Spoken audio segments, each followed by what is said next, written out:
fantastic. This is GT racing right now. He's got traction, he's got really outside of both of them! Maloney!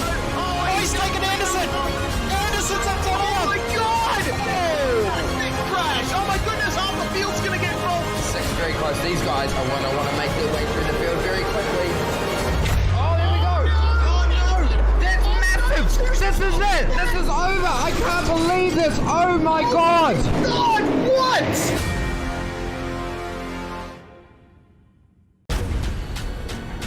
This is the original esport racing game. This is iRacing.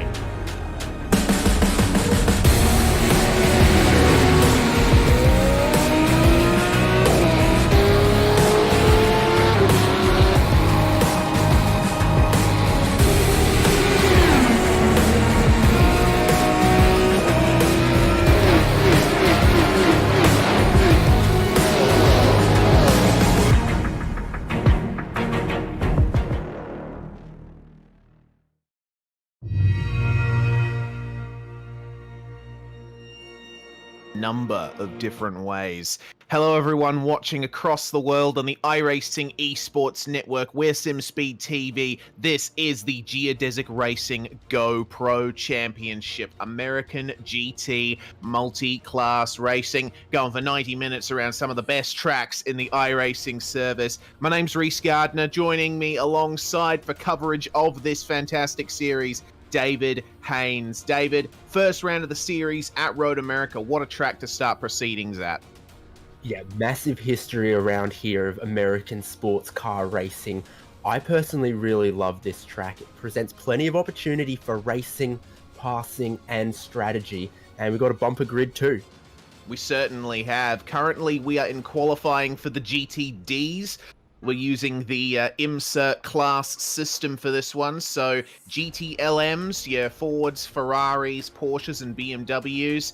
And then we've got the GTDs, the Audi, the Mercedes, and the like. So two different kinds of GT racing on display here. We've already decided the grid for the very strong GTLM field. Now the GTDs are out there on track. Brian Lockwood currently leading the timesheets there. Yep, that's right. Brian Lockwood, I think that's of Racecraft Engineering. He's at the top of the timing for that category right now, and they've only got a couple of minutes left, so only a few opportunities for everyone else to try and usurp his position. Will he improve on this lap? Fractionally, he'll improve his position at the top.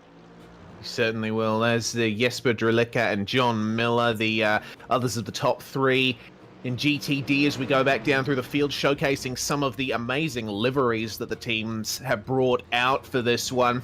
It's a very strong field. We've got some big names coming in. Obviously, we've got the Geodesic Racing guys competing, and we've also got the likes of John Ulmer and the like. There's Dan King in P8 at the moment in GTD, and these guys are competing, we have to remember, for some fantastic prizes. A big shout out to GoPro, because this is their first sponsorship effort in sim racing, full stops. It's great to welcome them to the fold.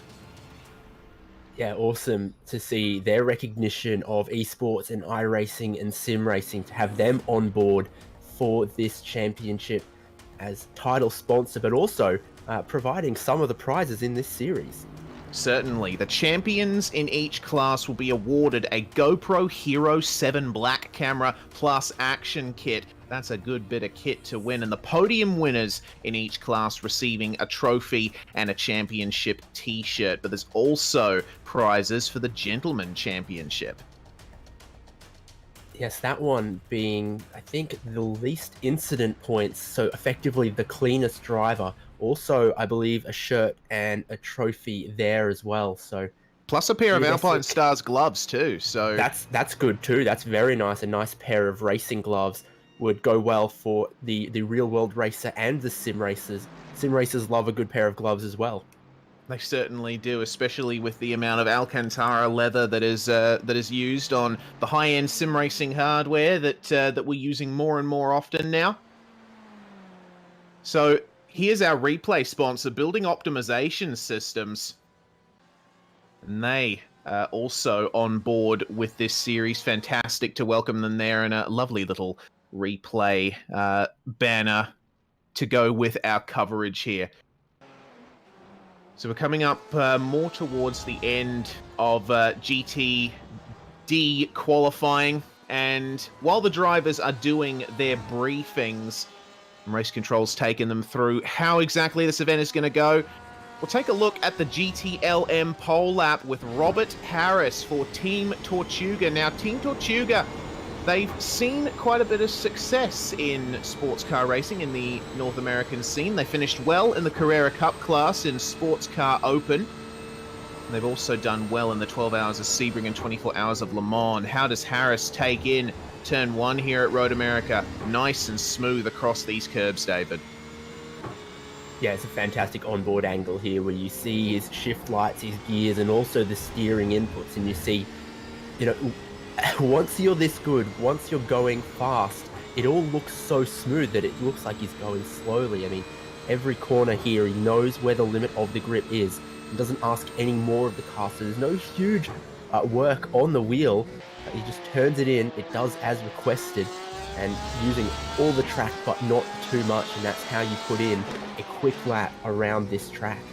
Yeah, certainly. This is one of the slowest sections of the track, but now you keep speeding up through this flat-out kink. He had to have a couple goes at the throttle there, a little bit of oversteer over the curb, but he managed to keep it in check. Remember, the GTLM cars have traction control, but no anti-lock brakes. The GTD cars do have anti-lock brakes, so you'll see the GTLM guys being a bit more cautious on their brake pedal inputs, and this is the quickest and most dangerous corner on the circuit. Slight bit of oversteer, correcting on the exit, but getting that rotation that he needs to get the car pointed in the right direction, and then it's down to Canada Corner for the last section of the lap. Yeah, through Canada Corner, and there's all of that area on the outside he can use to track out to, and he does, up through Bill Mitchell Bend. That one is tough, you can't go side by side there, and then the final corner, it's got a bit of a sweeping entry, tightens up a little bit, and your exit is critical because the pit straight is not only very long, it's got this giant hill in it, but Robert Harris is quick up the hill and towards the starter's stand, the checkered flag there, and he was well and truly clear at the top of the order in GTLM. Dominant pole lap, putting it all together. Absolutely. 59.4 to start that off. Tyson Meyer, aka Quirkatized of Geodesic Racing, managed to put himself second in the dying moments of the session. So it's a little closer than it looks in the GTLM field, but we will have to wait and see how that works out in the race session. Let's have a look at the GTD pole lap now. This is Brian Lockwood for Racecraft Engineering, and we saw him match this time when we came in. Let's have a look at how he goes around Road America in his Mercedes AMG GT3. High-tech piece of machinery, front engine, rear-wheel drive, big tires, and of course those anti-lock brakes slamming down through the gears coming into turn 1. Little bit of a touch of third gear, and then right up to the top of the rev range, getting as good of an exit as possible. That big V8 in the Mercedes AMG is really good for that corner exit, immediately off the apex, and coming down the straights. It's got torque for days. Indeed, all of your GTD class cars are very, very equal, but if there's one slight difference, a lot of people say that this Mercedes is just a teeny bit better in a straight line. Overall, through maybe the braking and through the turning, it all evens out. When it comes to that 6.2 litre V8, putting the power down as you go down the 2 or 3 long straights that we have here at Road America, well, there it can help you, and Brian Lockwood used all of what he could of that power on this lap that we are watching a replay of now. Absolutely. We got a quick view of his in-sim driver model there working at the wheel and coming through the carousel. In the GTDs, it's a little more difficult because they produce less downforce than the GTLMs, so they got good straight line speed. They can keep up with the GTLMs in a straight line, but when it comes to the corners, the drivers have to work a little bit harder, and you can see he's almost plowing through the kink there, but just keeping up the front grip as much as possible, braking as late as he dares for Canada corner, carry the brakes all the way into the corner, and wow, that's a lot of curb usage on the exit, but he managed to get it back on the track. Now to end this lap through Bill Mitchell Bend, looks a little bit more controlled than our GTE and our GTLM, class pole sitter. That looked like a bit of a ragged end to the lap, but it was quick enough. He got a bit of a draft too. Yeah, indeed. Both qualifying sessions were all drivers in that class out on track together. So if you had a teammate, it was possible to use them for a little bit of a slipstream. Or if you just found yourself in a lucky spot with someone to get a draft off of, that was all fair. And obviously in that run up the hill towards the checkered flag, Brian Lockwood did get a little bit of help there, which would have maybe given him a tenth of a second or so, but he was more than that clear of second place in class. Yes, indeed. Lockwood managed to eke out 2/10 of Jesper Drulicka at the end of that session. Well, the driver's still going through their briefing at the moment, and we have about 4 minutes to go until we can start racing. Let's have a look at the event format quickly. There's 90-minute races in this one with live race control, thanks to the administration team of Geodesic Racing. It's a long track with long straights, so interclass interaction should be good here. Yeah, exactly. I mean, when we look at the times for qualifying, which we will soon, you'll see that there's only about 3 seconds per lap difference between the GTLM and GTD cars. That means that the tail end of the GTLMs will be quite close to the front of the GTDs, and it will be quite a long lap, pardon me, quite a few laps before the GTLM leader gets towards catching the GTDs. Obviously, the GTLM cars noticeably quicker, but by a slim margin, which means the interaction between the two of them is going to be very interesting in this 90-minute race. Yeah, and as I alluded to, the GTLMs make up most of their time relative to the GTDs in the corners. This is the weather for what we've got. Overcast sky, and it looks like a reasonable track temperature there. Little warm at 30 degrees Celsius, but other than that, it looks like not much UV hitting the track. Lots of grip available for the drivers out there. Yeah, 87 Fahrenheit, 30 degrees Celsius on the track temp. That's pretty middle of the road. That's not super hot, super slippery, but it's also not stone cold, very, very grippy. That's pretty well middle of the road. And so I think that'll be comfortable conditions for a lot of the drivers, quite close to what they're used to. They're not going to have, a crazy amount of grip available that would be more than you'd ever expect. And they're not going to be struggling too hard. I think that's very good conditions for this race. Yeah, absolutely. A little bit of sunlight starting to peek through there thanks to iRacing's dynamic weather system. Well, in terms of balance of performance, we alluded to it with the GTDs, but the GTLMs, they've got a reasonable balance of performance as well. Yes, there is a Porsche on pole, but we've got Ferraris in there as well, and a BMW in the top 5 too. So a good mix of cars. Yep, in GTLM, the fastest class, 4 different vehicles available to our drivers and teams, and those being the Porsche 911 RSR, the Ferrari 488 GTE, the Ford GT, and that BMW M8 GTE. And you mentioned to me earlier, Reese, well, it looks like there's plenty of people for the BMW, the Ferrari, and the Porsche. We don't seem to have anyone with that Ford GT, even though it was an available option. Yeah, and that's a bit of a shame. I mean, the Ford GT, it was one of the first GT-LM cars to be announced for iRacing, actually, along with the Ferrari. Actually, I think it was a bit of a surprise. I remember back to the days when those cars were first released, but the Ferrari and the Ford been on the service longer than any other GTE car. And obviously, as the new ones come in, they start to gain favor. The Ford, obviously, doesn't seem to be the choice for Road America, at least. Yeah, certainly. I don't think the Ford is done. Obviously, it's a quick race car, and in theory, the balance of performance in the class would make all of them equally valid. Maybe I think the secret for the Ford comes down to the tyre management. And in a 90-minute race like this, don't think we'll be seeing anyone take tyres at their pit stops. So I think when it doesn't have the edge in the tyre management, in a sprint race, maybe the Ford GT isn't so favoured. That's the best thing I can think of. Well, we've come up to the end of the qualifying session here, up to the end of the 30-minute period. And we'll be getting ready to race very, very soon. A big thanks to Geodesic Racing for putting on this series. And, of course, we have to extend our thanks to GoPro, Alpine Stars, and, of course, BOS once again for their support of this series. Last few minutes ticking away before we jump into the race session here. Indeed, eagerly anticipated race. 90 minutes means we are going to see some pit stops. Without doubt, there's no car out here that can go that long on their tank of fuel. But I think, and this is just sort of me speculating a tiny bit here, but I think that will give us a pretty wide pit stop window. And that is going to be very, very interesting when we've talked about the speed difference between the two classes. Traffic management going to be absolutely key.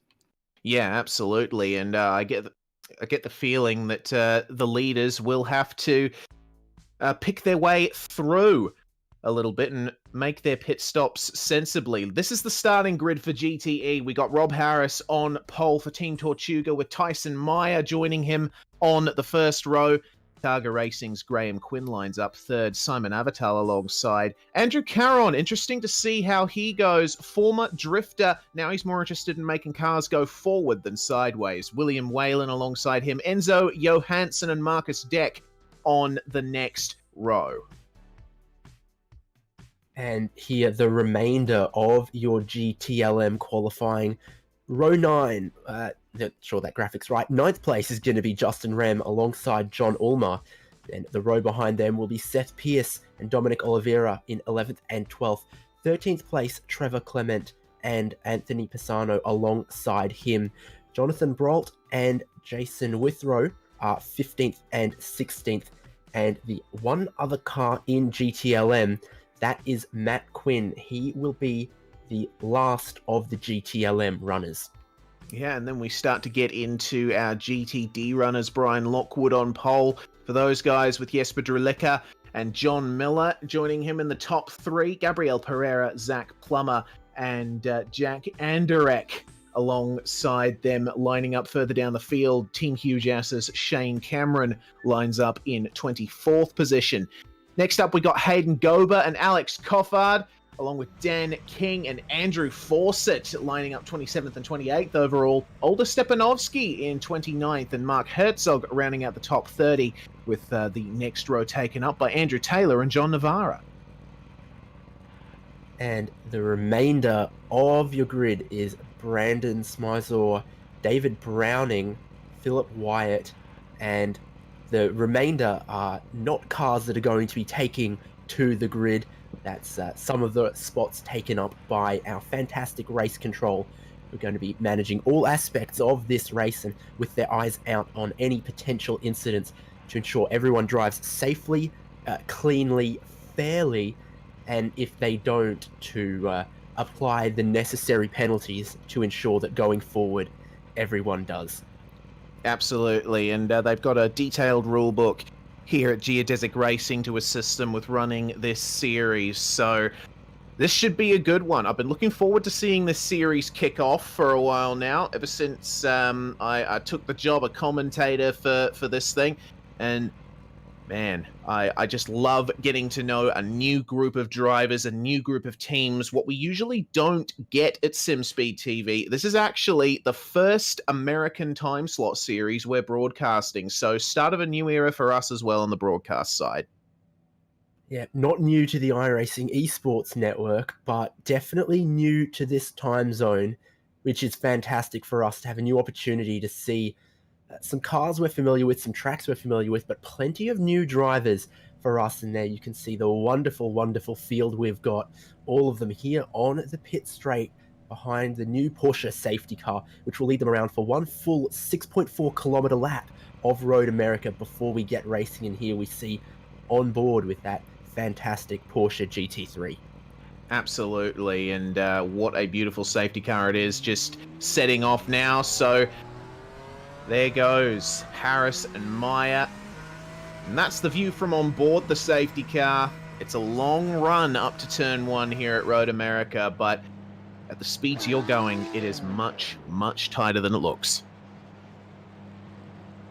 Precisely. So anticipation will be building, I think, somewhat for plenty of these drivers, because they're going to need a clean first lap. You mentioned that the GTLM cars pretty much the same speed in a straight line as the GTD cars, and there was only, I think, about a second difference in qualifying between the last of the GTLM runners and the first of the GTD runners. I fully expect Brian Lockwood and Jesper Drilica on the front row of the GTD field to really stay with a lot of the GTLM runners, so that will be one to keep an eye out. And one thing here that our viewers might need to be aware of to make sense of some of what's going on, all of the GTLM runners have 2-digit car numbers like 60 or 77, and all of our GTD runners in the slower class, 3-digit numbers starting with 1, so like 174 as we see here for Shane Cameron. And that can be kind of important because the GTE and GT3 Ferrari 488s look very, very similar, but they do have a difference in performance and are racing in different classes, so don't let that fool you. Here's one of our GTLM runners, for example, Seth Pierce in the number 23 car, and there are some GTD Ferraris as well, like Andrew Fawcett, for example, car number 194. The bigger the digits, the 3-digit race numbers are in the slower of the classes. Yep, and we've got some handy colours there on our broadcast graphics to help you tell the difference between the classes as well. Also worth mentioning, quick cursory glance at the rulebook reveals that the GTDs have to leave at least a 5-second gap between them and the last of the GTLMs, so the classes won't be immediately coming together on the start. We'll have 2 separate green flags for the 2 classes, so they'll be able to race independently for quite some time. And that's sensible race control, but of course any incident, any little spin for our GTLM runners would see some of them closer towards the GTDs, but starting with a 5-second cushion between them, and hopefully that will be enough. The class will be racing amongst each other at the start, not tripping over each other as would otherwise happen. Yes, indeed. Well, the GTLM field making their way down the back straight now past the kink. And this is going to be one of the most dangerous areas of the track because the straight meanders its way down to Canada Corner and there's not much room for error. You can see how much grass there is on either side of the track before you either get to Armco or a concrete wall that will destroy your car. Precisely. The natural racing line sees you sort of weave around a little bit, which can be distracting to a driver behind who's not, who's trying to figure out, is there going to be room for them on the inside to try and pass into Canada Corner? Drivers who are trying to defend need to make their intentions very clear, and so do drivers who are planning on attacking. But got one more corner before that pace car peels in, and we will be getting underway. Absolutely. Rob Harris will control the field. Robert L. Harris, and he is immediately away, wasting absolutely no time. There's our man up in the iRacing gantry. Green flag for the GTLM class in the Geodesic Racing GoPro Championship. Making their way down to turn 1, and already we're seeing Tyson Meyer facing a bit of pressure from Graham Quinn as the field starts to accordion itself through turn 1. And the GTD's just taken the green flag now as well. Glance there, Brian Lockwood making a good jump, and I think he might be well under pressure here as well. Relatively clean start at the front of GTD though. Yeah, certainly, and it's a clean start that you need. The drivers remembering, of course, that this race is 90 minutes long.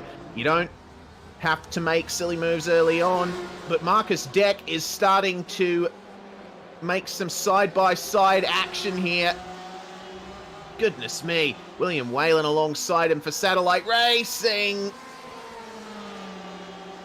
Wow, John Ulmer actually getting into this as well. Very feisty on lap 1 through this middle section of the circuit where there's a lot of stop-start corners, but when you get to the flowing section of this racetrack, that is where you really start to separate the men from the boys, as it were. Yeah, precisely. The middle sector has a lot more flowing corners, and then we get down through the kink for the first time for our GTLM runners. Looking at the GTDs, though, no positions have changed in the top 7 in GTD runners. Are all as they qualified. Brian Lockwood still leading Derlica, and John Miller III, who we ride on board with.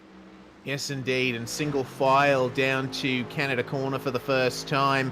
A lot of Mercedes up at the front in GT, and the first Audi that can be seen is the Action SimSport car of Zach Plummer. Action SimSport, they're a team that are relatively new. They were founded in 2018, recently getting some new liveries done for their 2019 season.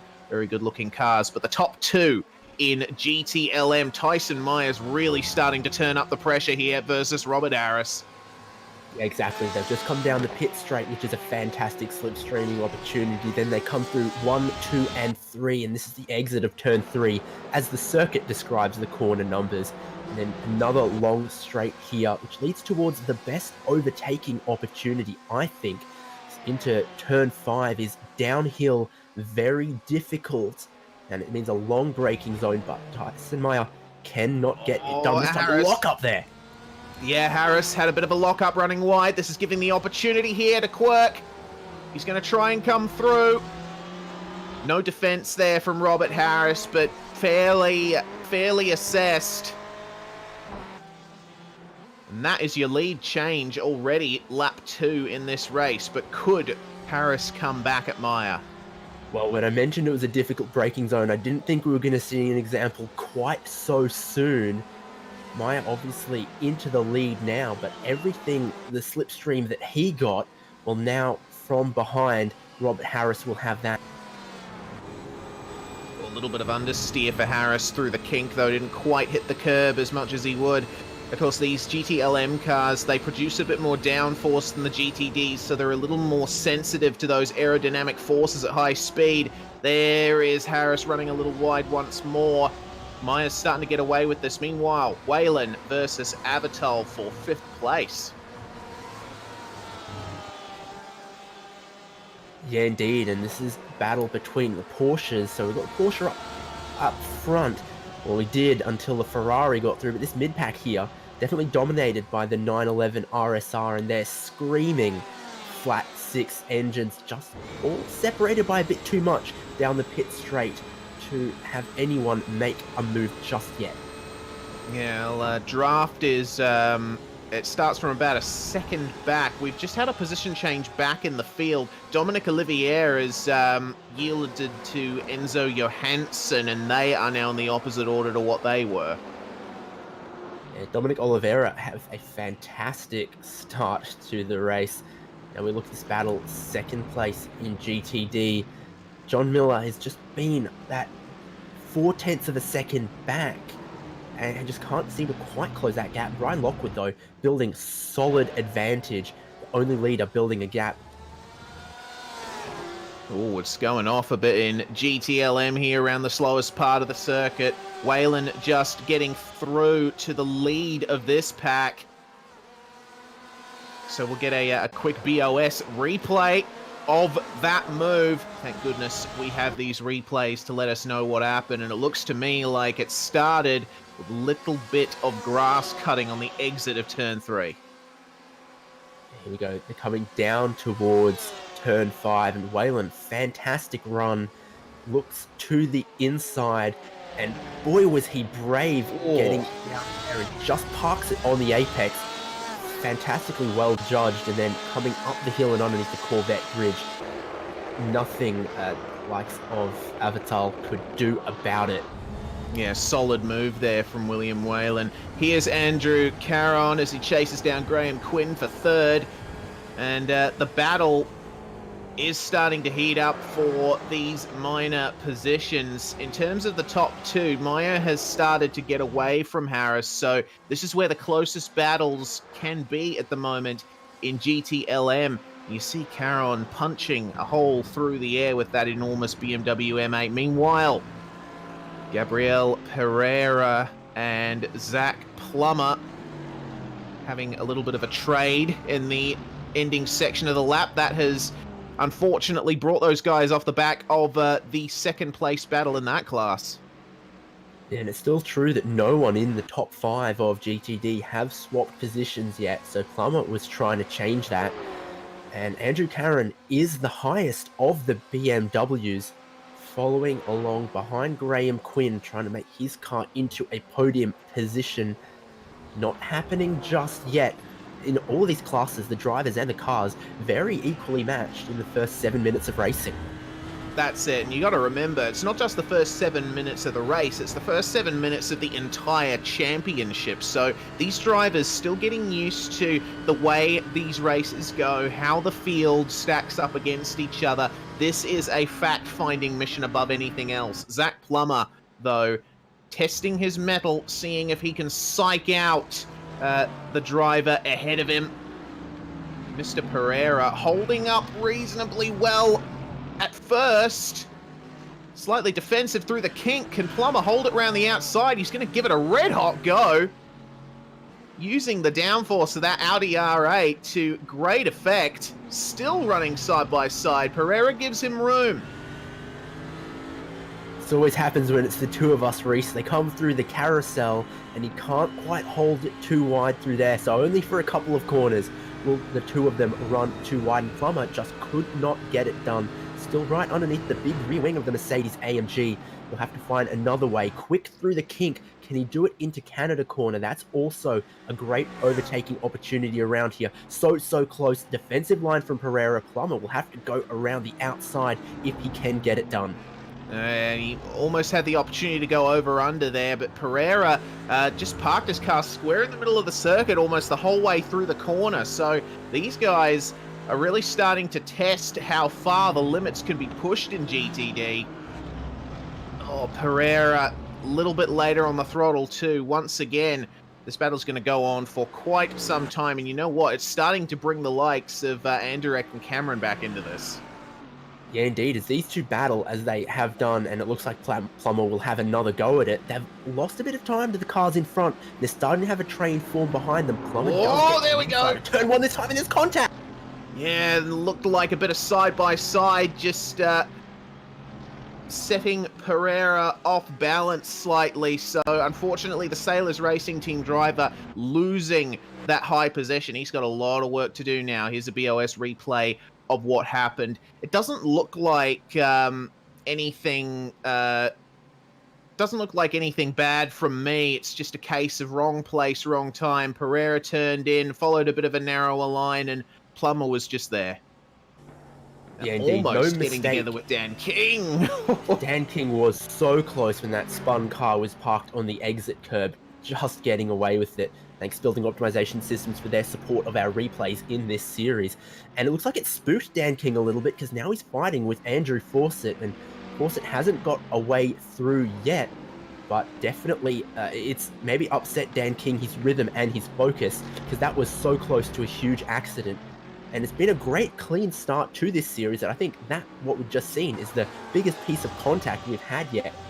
Yeah, it actually is, which is honestly fantastic. I mean, if we've gotten that far and we've only seen one incident of that magnitude, it shows that everyone's got their heads screwed on correctly. They're all approaching this in the right way. Here is Enzo Johansson chasing down Simon Avital. Very long run down the straight here. There's going to almost be a move into turn one. He's going to have a go. He's going to have to yield, he is. And along comes Oliveira as well, who tries to shove his nose in the door that was held open, and he'll grab a spot as well. So Avital not having a great start to this race, dropping like a bit of a rock from 4th on the grid back to 9th now. That's 5 spots lost from Avital since we saw the green flag. Yeah, a lot of, it must be a good qualifying car for sure, but the race setup, they need a bit more time to get that going. Almost contact coming into the braking zone as Deck and Whalen now. This is for the top 5. They're still incredibly close. Marcus Deck for Sim Racing Channel, William Whalen for Satellite. Both teams that have quite a bit of pull. And that's a good exit there for Whalen. Door is slightly open. Man, Deck handling himself very well on the marbles, I have to say. Yeah, that was definitely an optimistic move from Whalen, and depending on the car, we see a couple of lines through the carousel there. Some drivers will just keep it stuck to the inside. Some will throw it in quickly, try to make the car turn in the middle of the corner and take a late apex. I think we saw the two different lines on display. Whalen got a reasonable exit, a reasonable run through the kink, but not close enough to try and make a move through Canada corner. But he gets a good run out of there as well.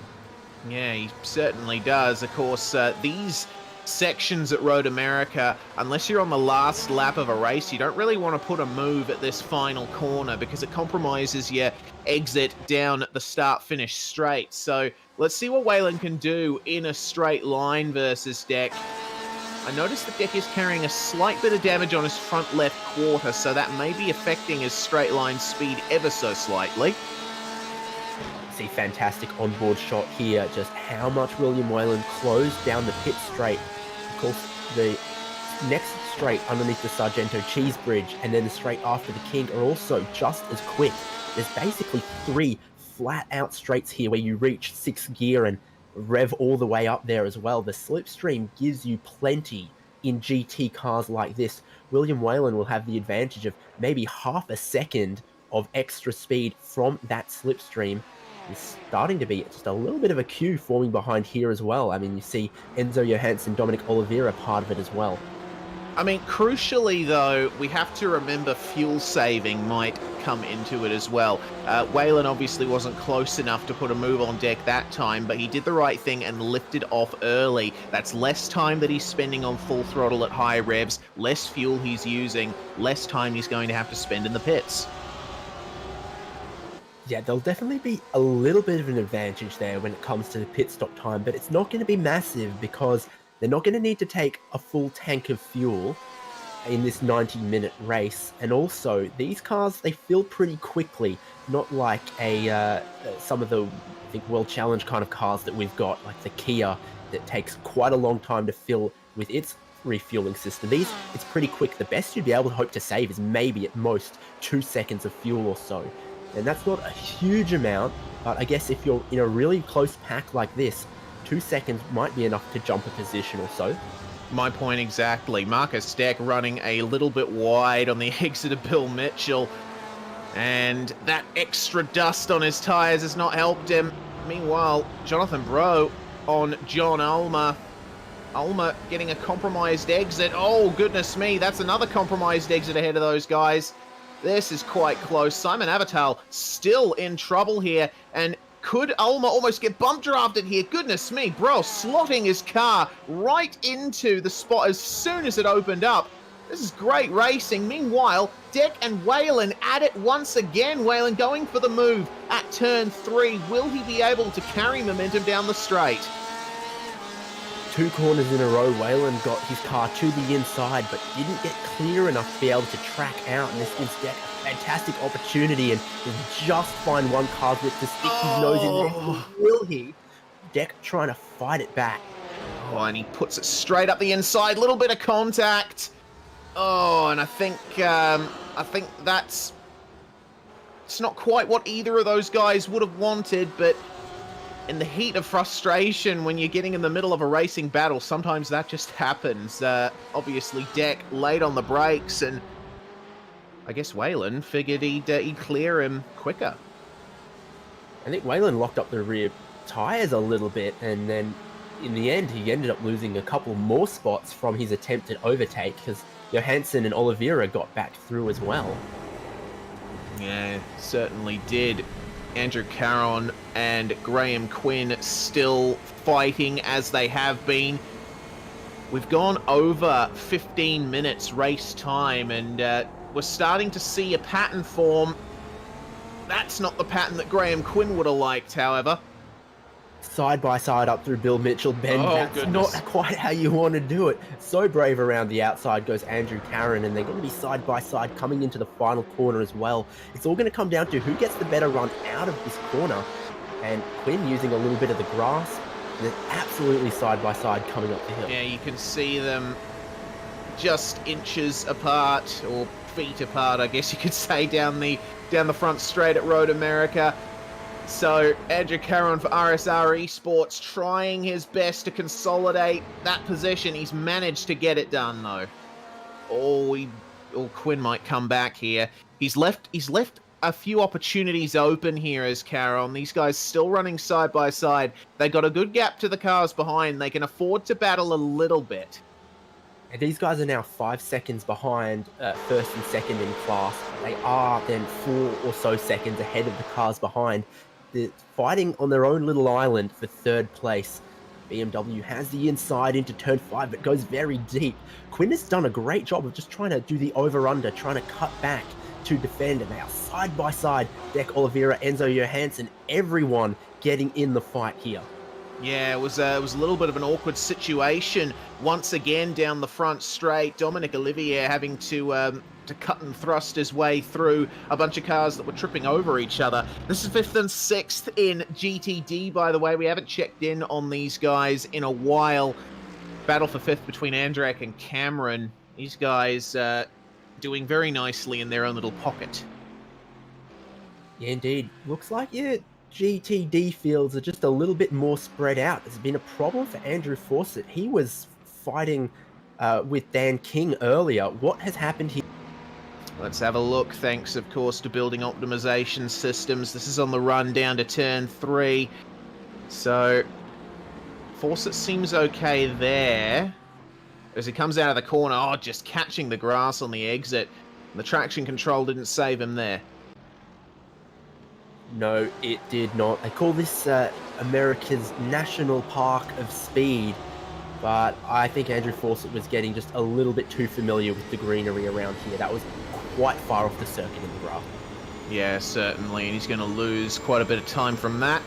Meanwhile, William Whalen, he just can't seem to keep himself out of a battle. Here he is with Enzo Johansson now. And we've seen Johansson face a slight bit of drama in these first 20 minutes. Seems to me like this midfield battle is really, really hot right now.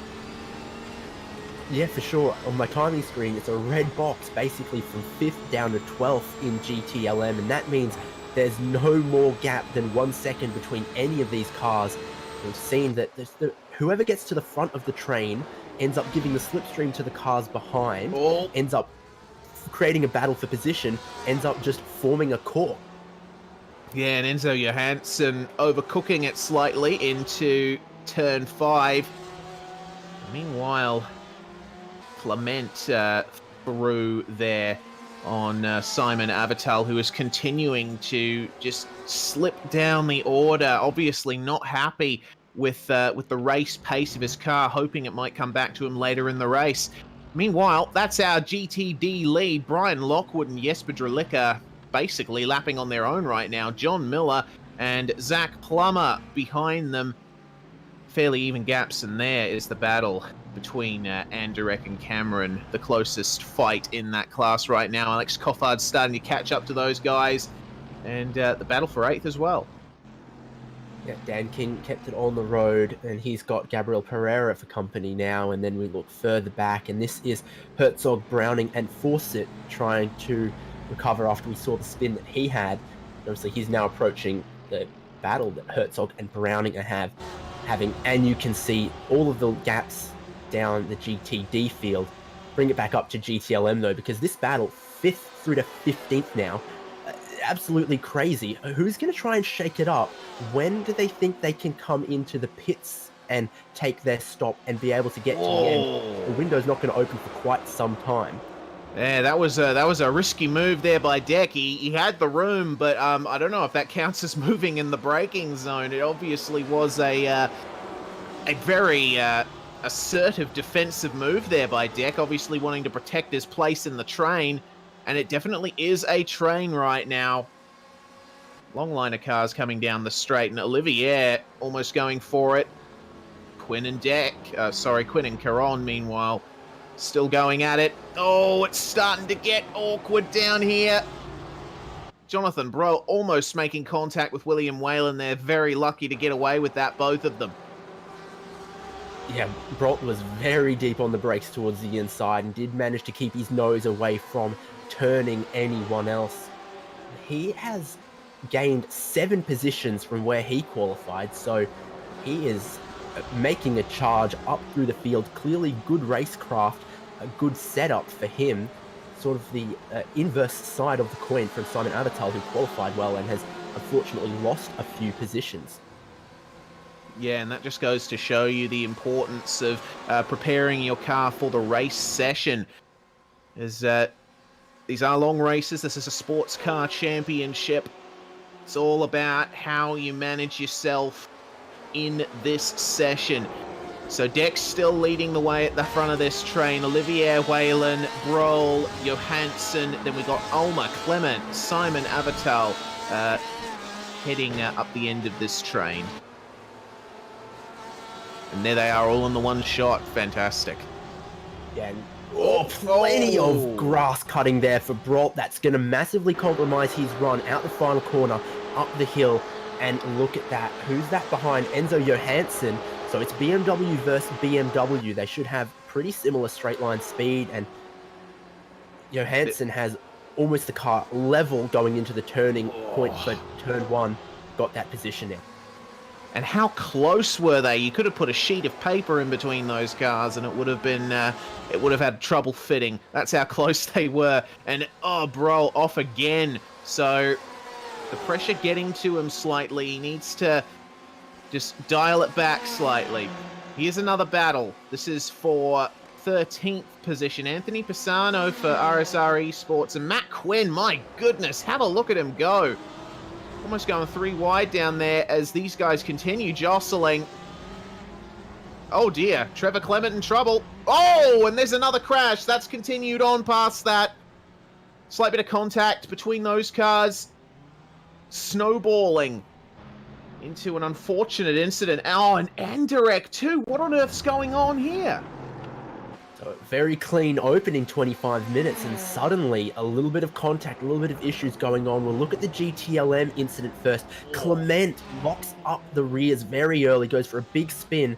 There's a side-by-side battle here, and then Quinn has been a little bit upset and then gone door-to-door and massive hit check on one of the other drivers. And then this is what's happened to Anderek, so maybe you'll have a look at that one, Reese. Yeah, actually, it's coming up towards the end of the lap. So, doesn't start right away. Anderek was up at the head of this train, and a little bit of car going off behind him, and well, there you go, that's what happened. Just on the outside, spinning, and he was a passenger at that point. Big shame for a guy who was running very well in GTD. Quinn still stopped on the circuit. Not sure what's going on there. Looks like he's back into the garage now.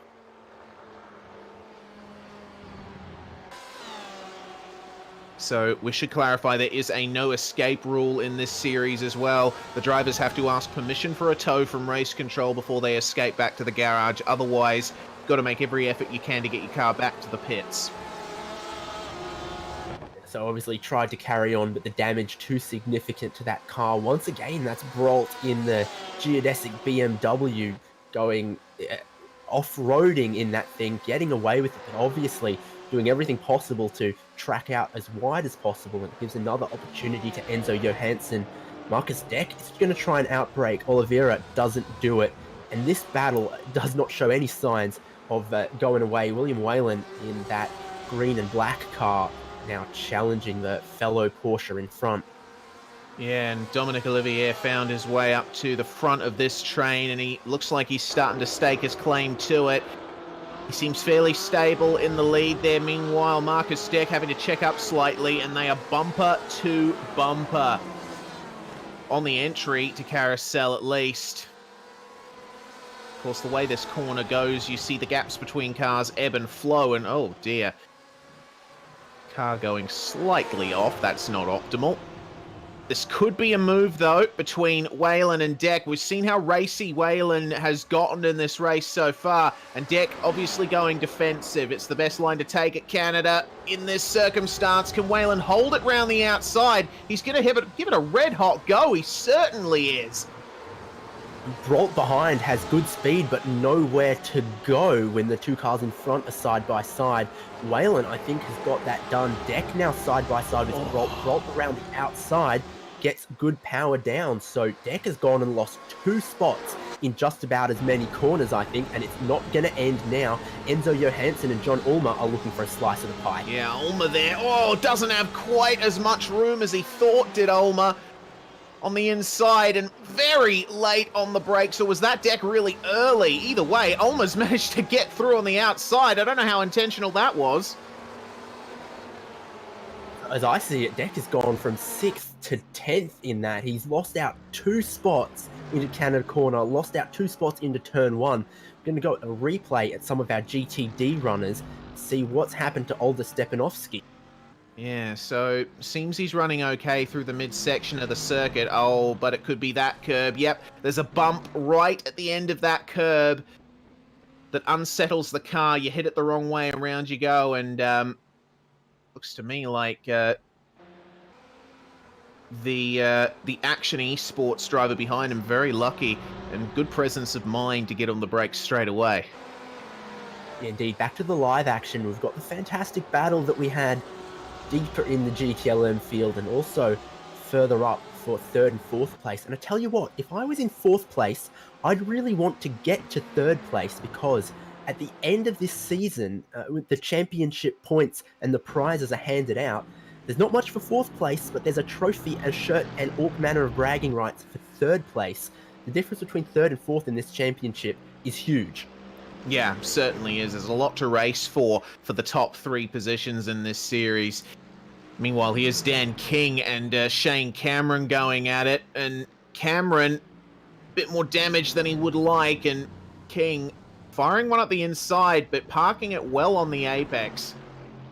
So that's for P7 in GTD. You rightly point out, both of them the Mercedes AMG model, but Shane Cameron looking a little bit more certified pre-owned than Dan King. I'm not sure we saw where that damage to the bumper and bonnet occurred, but cannot be helping him in a straight line, and I think Dan King took good advantage of that.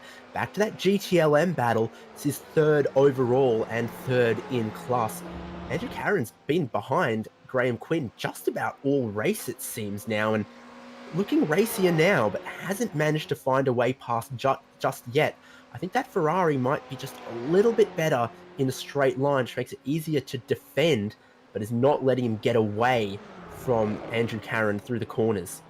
Yeah, that draft is definitely helping Karen stay in touch here. That's the view from on board the BMW M8 GTE. What a futuristic looking cockpit in that thing.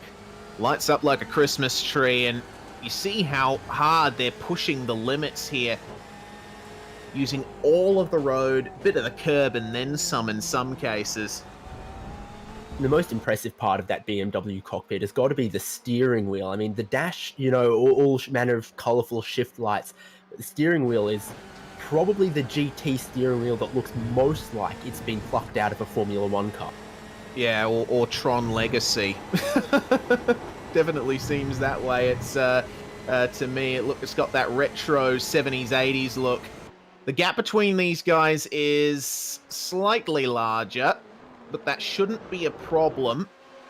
Seems to me like Caron is putting extra effort in through the corners to try and get a good draft up the front straight. Meanwhile, Herzog and Browning coming together here. Alliance versus Tortuga.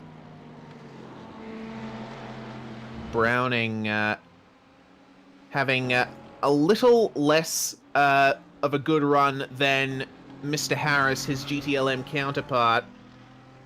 Meanwhile, side by side between Pereira and Coffard. Oh, look at that. 5 in class, and Pereira, I think, well, whatever he had for dinner, it's working, because he goes to the inside, down the hill, and Coffard loses out. Pereira into 5th place for Sailors Racing Team and that Mercedes AMG GT. Take a look at the replay here, Reese, because I think they were side by side a couple of corners. Oh, yeah, and you see just how close they got there to coming together on the exit, and Coffard just caught the grass there on entry. That's the reason why he lost out at the end of that. Meanwhile, looks to me like Mark Herzog and David Browning starting to trade places, but at the moment, Rowan Johansson in GTLM is where it's at, and Ulmer is right in the thick of this in his red Ferrari behind these two BMWs. Yeah, this battle here has let Oliveira and Wayland ahead skip out a little bit, so the battle's starting to fracture somewhat from when it was almost 10 cars in a line. I think we'll definitely have no shortage of action watching these lot, though. Rolt leads Johansson, leads Ulmer, leads Deck, who's had a tough go of it. He's lost quite a few spots, and it's Peralt who is up 8 spots from where he qualified, so 15th on the grid into 7th, and looking pretty safe now at the front of this train. Good run through the kink. That is not flat out in either of our class cars. Got to have a little bit of a breathe of the throttle. Be very careful how you throw the car in there. If you go out too wide, the grass is bumpy and will send you into the wall as well. So it's a real commitment corner, sort of like Eau Rouge Radion in the old days, and one of those corners where it's close to being flat, it's fast, but you cannot take it flat, and the skill is there. Yeah, and even in the cars that you can take it flat in, like the Le Mans prototypes that iRacing has on the service, even they can get a little skittish through the kink, even though you keep the throttle planted. So this is the top two. Tyson Meyer with a very good lead over Robert Harris at this stage of the race. Meyer's just doing what he needs to right now to manage the pace, manage his tyres. He seems to be putting himself in a good position for the second half. And you know what? I think we're not far away from, I guess, the pit window opening for drivers being able to get to the end on fuel. No one who's not had any issues has jumped into the pit lane yet. But I wonder under what circumstances, what kind of traffic you might find yourself in where you'd consider that as an option rather than running the fuel out as long as you can. Well, we haven't seen the GTLMs and GTDs come together on track yet. The classes are still racing separately at the moment, so we'll have to wait a while until we see that kind of interaction. We might not even see it all race, but if they do come out in traffic, then they'll either rue it or absolutely adore it, because there's two possible scenarios here. You're either held up behind a slower car through the corners and you get frustrated, can't get those exits down the straights, or you use them to draft. Speaking of that draft though, Browning and Herzog taking the draft off the Mercedes in front, revving it out as far as he can in 5th gear, closing up, goes towards the inside of turn 1, but he just was not close enough that time. Pulled out too late, was not overlapped before the braking zone. And I think if you're the top 3 or so in GTLM and you start approaching to put a lap on the GTD runners, there might be a temptation to jump into the pits rather than have to work your way through the traffic, just sort of delay having to put a lap down on them and maybe hope you'd undercut the traffic, as a way of speaking. I'll get to this point after we've seen this side-by-side battle in GTD though. Yeah, well, they're still going at it between Browning and Herzog. Browning trying to stake his claim there on the inside, and he manages to get it done. So Herzog just yielding for now. Oh, and not having much luck on those marbles. That's a very high-load corner, and it's not easy to take the outside line there. Yeah, so for Tyson Meyer, and he's now got some rather compliant GTD traffic there, but there'd be a temptation to take his pit stop earlier to avoid the GTD traffic.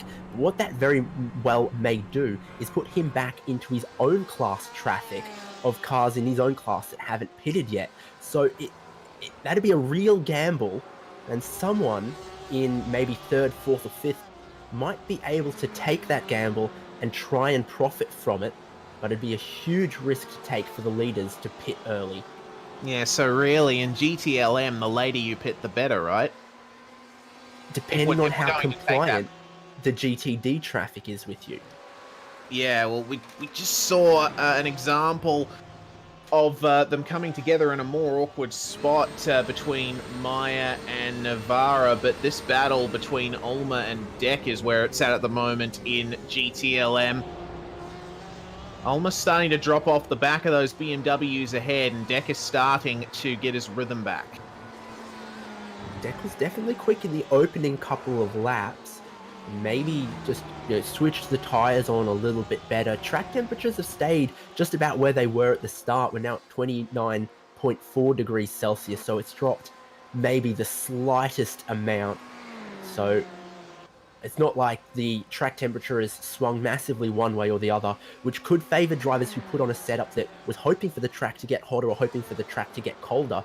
There could have been some gambles there in the balance, but the track temps have stayed just about how they were at the start of this race. We're taking a look at Caron versus Quinn once again. These guys have not been able to leave each other alone in the first 18 laps that they've covered in this event, and you can see right there, Caron lifting off and extending the braking zone. He is definitely saving a few milliliters of fuel in every braking zone. That's what you have to start thinking about. If Caron had been behind Quinn for 35 minutes or so and not tried to make a move recently, maybe thinking about that fuel saving. So when it comes time for these two to pit, I guess we'll try and keep an eye on the difference in their stationary time on pit lane. Caron might be thinking, if I can save 2 seconds here, I'll jump Graham Quinn in front. Now we're right on board with the GTLM leader, who has a little bit more traffic to deal with now. Deals with it well. Quick run through the kink using the slipstream of the traffic definitely put him in a position to make the overtake on Mark Herzog.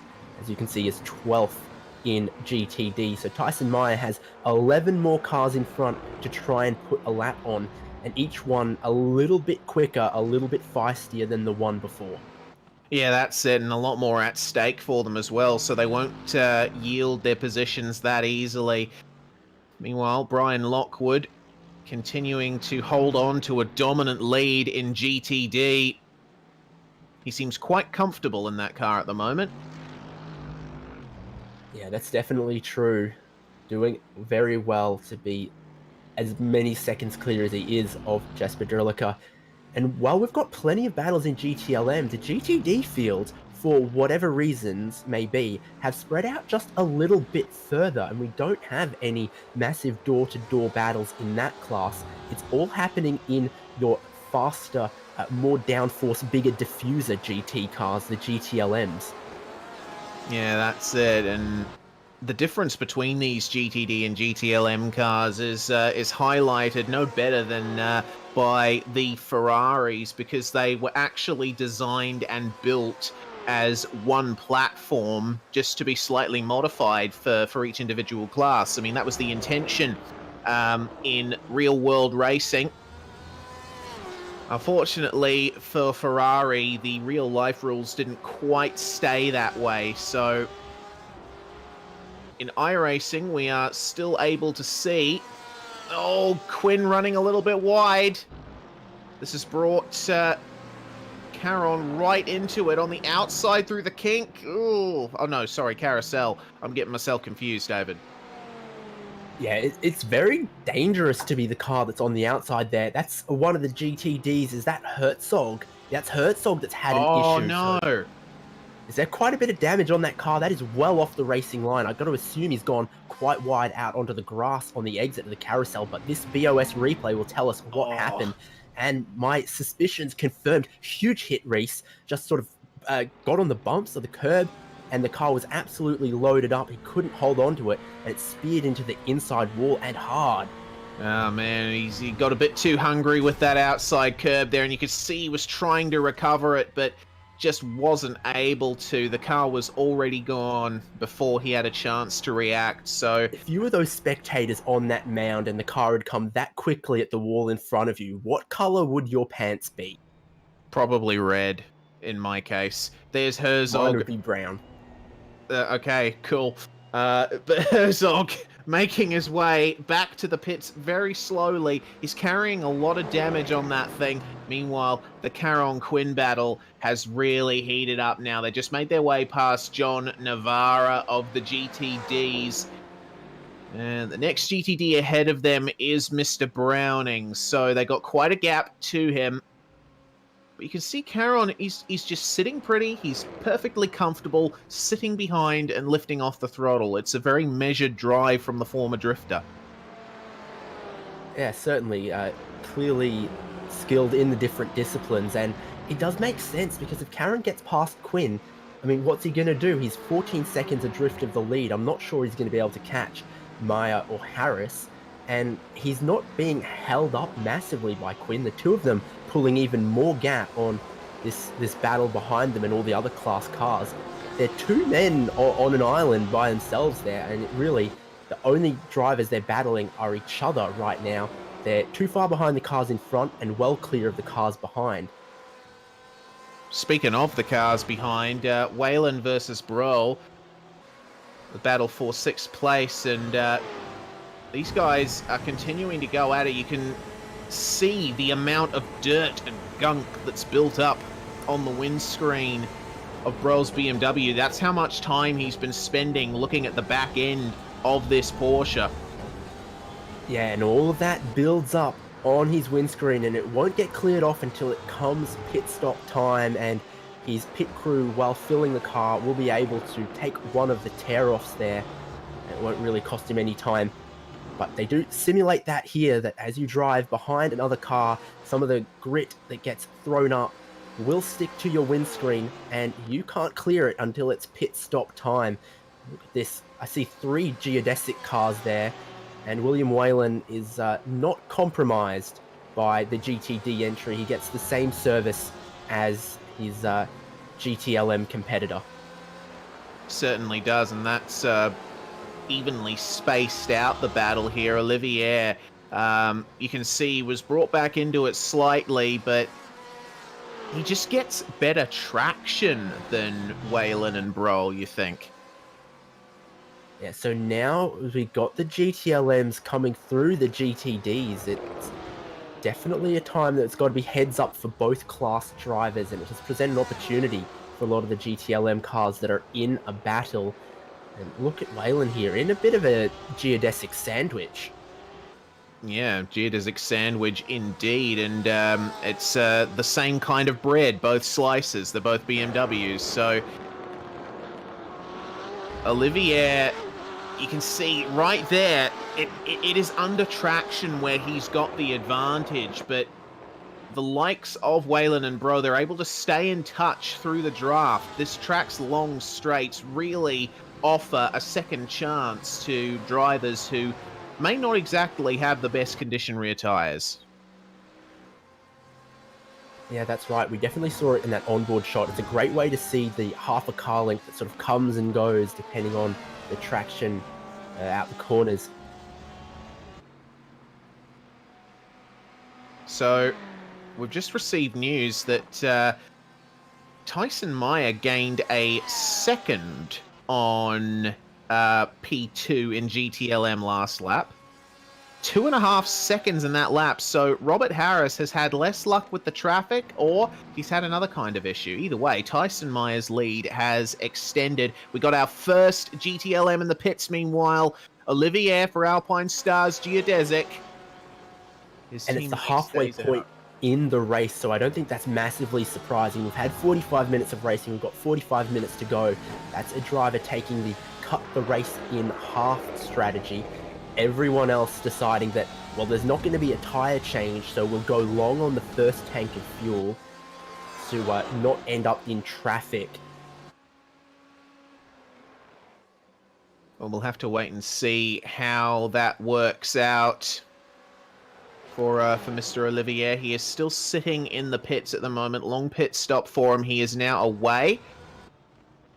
And we've also got Trevor Clement pulling into the pits behind him in his GTD Ferrari. So the pit stop was 20.5 seconds for Olivier. That's going to be our first indicator of just how long it takes to fill up these cars for another half a race. And you know what? Critically, he's taken that pit stop and he's come out still clear of the GTD runners who haven't pit. So I think we've just reached a point where the GTLM runners that pit now won't have to then try and lap their way through the other field again. Yeah, that's crucial. It's a bit less of a weight on the driver's mind and a clearer track ahead of you. You can just push harder. Here's Marcus Deck continuing to fight tooth and nail to keep every position that he can. John Ulmer just ahead of him, and John is a guy that I've encountered in the past quite a bit. We would race in the Proto GT series together and a little bit of GTE stuff besides. He's a good racer, is John, and just as good of a guy as well. He's very helpful, and he pays attention to the details, which is really paying off for him here. He's currently running 8th. Interesting you raise that, because when I saw him here, I thought, this is a name and a man I'm more accustomed to seeing in one of the P2 class cars. It's a little bit of a different driving style for a GTLM, but he's running in the top 10. He's gained 2 positions from his qualifying spot, so clearly the switch of machinery is working out just fine for him.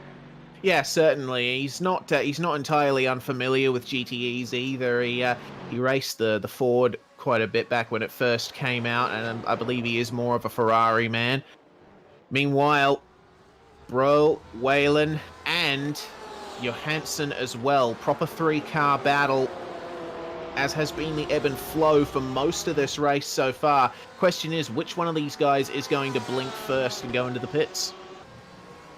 Well, I'm sure that Brock will be in some form of communication with his teammate, and Olivier has already been in, and so they'll have some sort of gauge on, you know, does the car handle too poorly with too much fuel in it?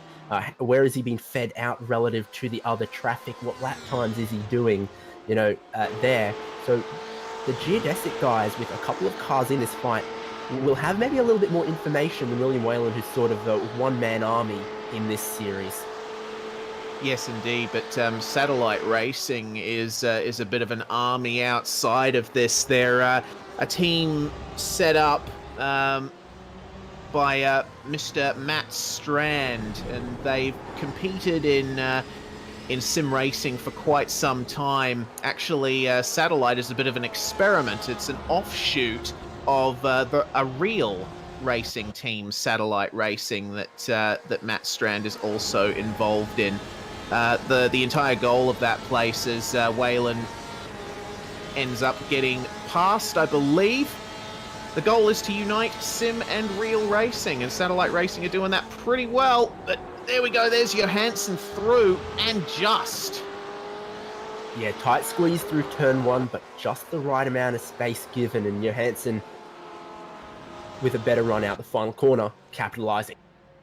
And he's already starting to gap as well. You can see he got better traction. There's Andrew Fawcett coming out of the pits for the huge ass team. And the pit stops for these guys, we're seeing about the same level, 19-20 seconds to fill up the rest of the tank. Yeah, looking pretty similar between GTLM and GTD. We've only had one GTLM stop, and that was one of the BMWs. They took 20 seconds of fuel, and Trevor Clement, also in GTLM, took 19 seconds of fuel, and Andrew Fawcett just then 20 seconds. So that's looking about 2/3 of a tank, and no one taking tyres. Obviously, that's considered the quickest strategy, where we're really looking at about 1.5 tanks of fuel from green flag to checkered flag. If you're not taking a full tank of fuel, probably not worth also taking a set of tyres, when that'll cost you even more time. Yeah, exactly right. The time that you would gain from having fresh tyres is offset by the extra time it would take to actually take them in the stop. So the GTLM leader making his way past one of the huge-ass Audis. And it seems like fairly simple running for Tyson Meyer up the front as well. Harris dropping back ever more at 7.5 second gap at the moment, which is not what he'd want with the pole sitter. But they do still have quite a bit of time to go, and there's a chance things could shuffle in the pit stops between the two cars.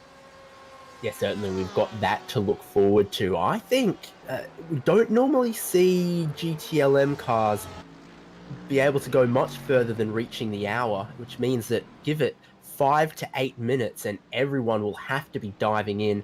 Seth Pierce is in the number 23 car right now, so I think that pit lane, while it's seen a few cars, is going to start lighting up definitely within the next 10 minutes.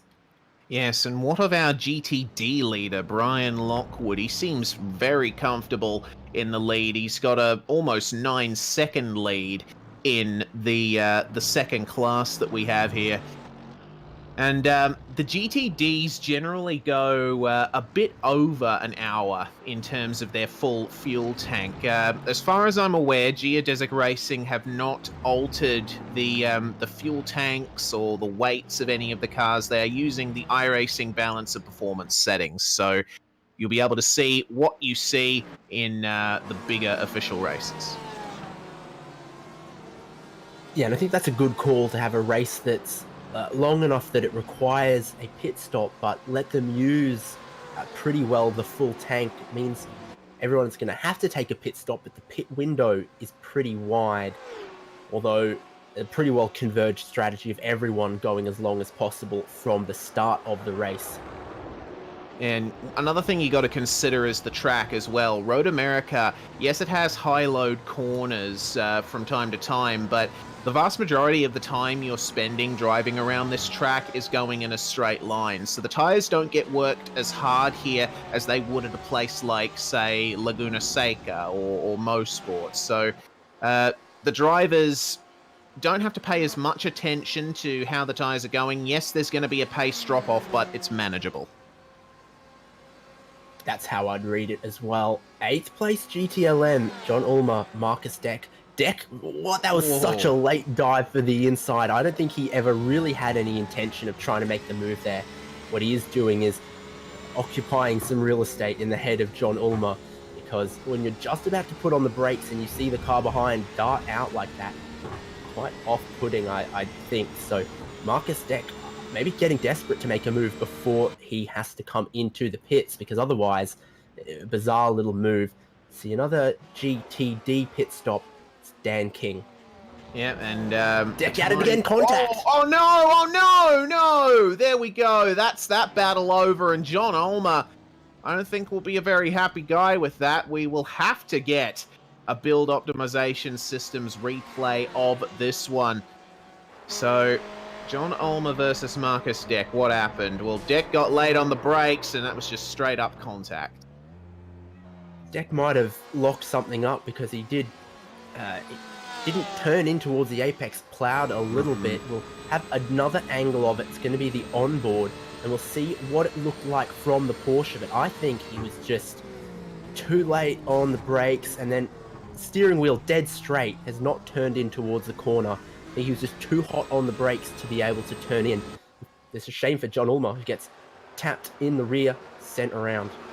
But how quick are race control on the case? Marcus Deck literally just got black flagged for that incident. 30-second stop and hold, according to the in-sim feed that we have. So race control right on it. Yeah, wow. And I think that would pretty well line up with what we saw from the different angles. Of course, when we saw it live, we cut to it the shot very late. But having seen some other angles, there's no way any of that was the fault of John Ulmer. He was braking where he'd braked the previous laps, following the racing line, and there was no overlap until the point of contact, where he, unfortunately, has just been sent around there. So that's hurt his race. He's lost 2 spots from that. Well, meanwhile, that's the state of play at the moment. There's Deck on track at the moment, and there is Ulmer. That's the difference that incident ultimately made. So both of those drivers going to have to put in some work in the last half hour of this race. Meanwhile, continuing to put in the same amount of work he has to a very high level is Mr. Lockwood. We're still waiting for him to come in, but most of the GTDs should be prepping to pit by now. We've almost gone to the hour mark. Exactly, racecraft engineering, but he's not had to do a whole lot of racecraft. It's been a time trial masterclass from Brian Lockwood. Qualified it on pole, built out enough of a gap, and away he goes to run the race he wants, pit when suits him. Of course, he stayed out another time. So has Jesper Derlica, who has a same class car a lap down in front of him that he's getting the slipstream benefit from now. Once he closes that gap, will he be allowed through without losing any time? That, I'm sure, will be his anxiety. Yeah, and that's exactly it.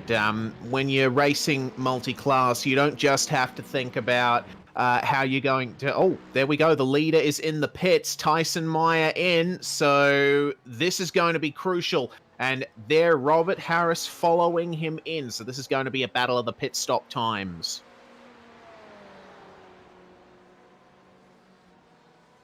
Third and fourth staying out, and just clarifying the earlier steward's decision, it is not a 30-second stop and hold, it is a drive-through penalty that Marcus Deck has been given, and he's just serving that now. So apologies for my misinterpretation. Sorry, I've gone a bit quiet on you. I just heard some crashing noises and had to go find out what it was. But yeah, indeed, you can see this is just about how far all the GTLMs can go, because everyone just about on the pit lane. We've got half the field, and we're looking at Marcus Deck right now, who's going to have some time to serve. The cars that haven't had to pit yet, though, it's Graham Quinn, Andrew Carron, and we thought that Carron was definitely trying to save some fuel. Obviously, Graham Quinn confident on the fuel numbers as well. William Whalen and John Ulmer still out, but just about everyone else onto the pit lane now, which means we should expect the other cars in next time. Yes, indeed. And there is Tyson Meyer coming out in 5th place on track, but he has surely done enough to hold the lead of this one. Harris a long way behind, and there's Olivier and Johansson. So remember, Olivier was the first of our GTLM runners to pit, and that is where he's ended up. Marcus Deck taking some service here. I think he might have to serve his drive-through separate to this one, so we might see him dive into the pits again. I'm seeing Deck with a stationary time of 51.4, which would be Which would be a 30-second stop and hold, wouldn't it? So that was almost the words I was trying to say. Yeah, 20 seconds of fuel plus an extra 30 seconds would be that 51.4. Oh. I think he's been allowed to serve that 30-second stop and hold in that pit service. Don't think we'll see him on the lane again, but it's certainly cost him a lot. Now we see those GTLM cars that went a lap longer, Quinn and Karen, and also some GTDs in now. Whalen from what was 3rd into the lane, John Ulmer from 4th. And Ulmer is going to be one of those guys looking to get a little bit of damage repaired, get the panel beaters out, and maybe he'll have a fresher car for the last bit of this race. There's Jesper Drilica and Marcus Deck coming together, 2 separate classes here. Oh, and I don't think either driver's going to be entirely happy with how that interaction went, but that's going to happen sometimes in cars with such a close differential in speed. Yeah, precisely. If we had GTE and P1 machines, the lap difference would be 20 seconds per lap. But as we've seen, it's only about 3 seconds per lap between GTLM and GTD. And you're a little bit of a psychic here, Reese, because what you thought might happen has happened. It has. Andrew Caron has jumped Graham Quinn in the pits. The little bit of fuel saving he was doing all through the race has amounted to a 2-second quicker stop for Mr. Caron, so he's managed to get by. Meanwhile, Whalen has come out in the middle of one big fight. So 3 car scraps, 6th, 7th, and 8th in GTLM, and Dominic Olivier is to the left, trying to defend from Enzo Johansson, and William Whalen doesn't know which way to go, but he goes down the inside. Wow, how did they not make contact? Oh my goodness, I don't quite believe that. Well, Whalen, once again, trying his hardest to preserve any semblance of a lead of this pack. Tell you what, the Geodesic BMW fighting extremely well, and wow, just great driving all round through those last couple turns. There is Drelica and Miller in the pits, Lockwood staying out.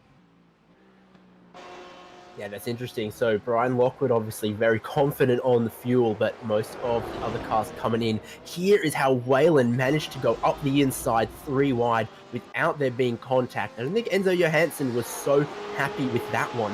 Not sure he was thrilled about it, but they all carry on, and wow, it was exciting from the onboard, and every other angle we get, it's a miracle that everyone stayed alive.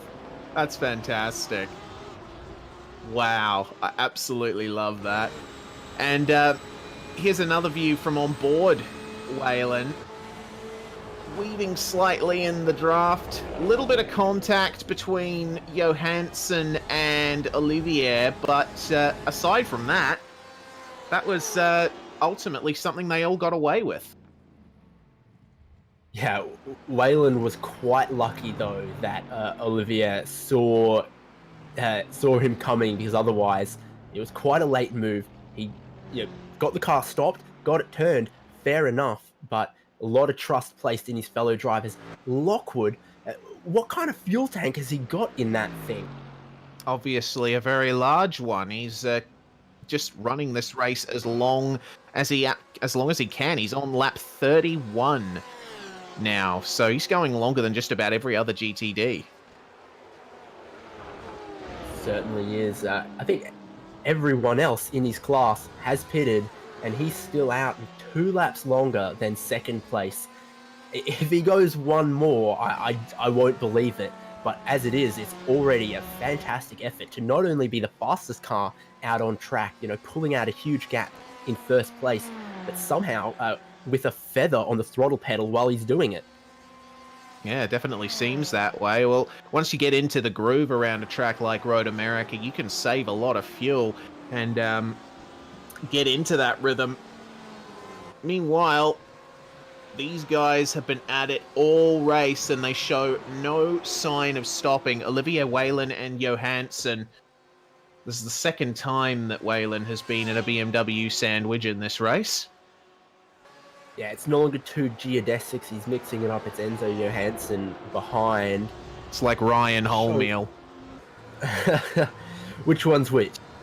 Yes. Yeah, fantastic. Fair enough. So Olivier still up 6 spots from where he qualified. So he's having a good run of it. One of the cars is off after the kink. I suspect that is going to be Hayden Gober, and that's probably an accident through the kink. Yeah, that's one of the Action SimSport guys. They've had an eventful one. They have. Hayden Gober been in the wars slightly, gotten away with a lot, but that looks like just a snap in the middle of the kink, and the car just snapped the other way on him. I don't know what he could have done there. Let's see the onboard. It wasn't the grass, it wasn't the curbing. You'll see from the onboard here, just at the point of turn-in, the rear just snaps away. He has to correct the slide, and it snaps back the other way into that outside wall, and heavily. The rear wing damaged, the bodywork damaged, the suspension probably damaged as well, and it's a good thing we can't see the driver's eyes here, because they would be on stalks. Yeah, you can see there the effort to try and correct it, but these cars have such tight steering ratios that you really got to be right on it if you want to correct something. And there we go, our GTD leader in finally. So Brian Lockwood is not of this earth. Yeah, just the regular Mercedes-AMG fuel tank in that thing, and quick stop for him, 18.5 seconds. He'll definitely resume the lead of the race with no doubt. Very comfortable drive from him, and well-deserved too. It's been nearly flawless. This 3-car battle's the best one we've gotten. Tell you what, the Geodesic BMW's pulled out a little bit more of a gap on Waylon, I think. Although a lot of it comes back in a straight line, where the Porsche is pretty strong. And they come to the breaking point for Canada corner. And the concertina effect puts them all together. Yeah, look at that was a good run from Whalen out of the corner there. Seems like he's actually getting some good traction relative to the BMWs as they come into the last corner of the circuit. Of course, everyone in both classes taking fuel only at the pit stop, so these tyres have now gone further than an hour. The track temperatures aren't particularly abrasive, but there's no one out there on fresh tyres. Everyone is on a set that have done some laps, so this is the point where a little bit of tyre conservation would give you an advantage, and if that's what Whalen's been doing, maybe the Geodesic BMW isn't as kind, he runs a bit wide as well. This is the point where holding on to your tyres would start to pay an advantage. Yeah, for sure. And Olivier, you can see actually all three cars dead even in terms of acceleration, and Whalen starting to get a slight bit of draft here. Will he pull out?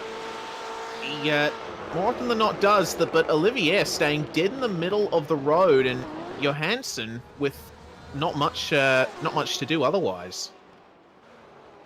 Yeah, indeed. So he'd be cautious of the crazy three-wide moment that these drivers had earlier to avoid a repeat of that, because I think they were very, very lucky last time.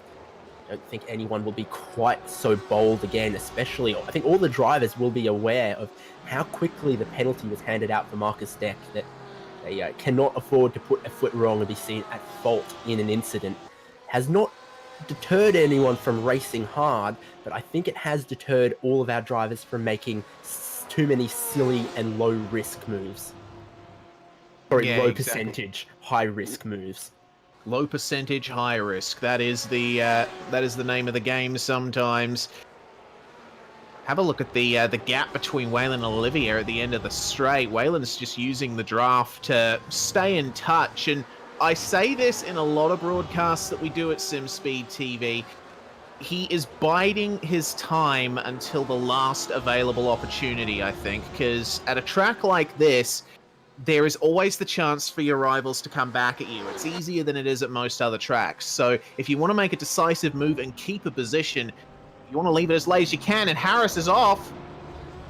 That's at turn 1, I believe. Oh, struggling to regain control of that thing. Aaron is through into second place, so Robert Harris has gone and lost a spot. He's got Graham Quinn right behind him.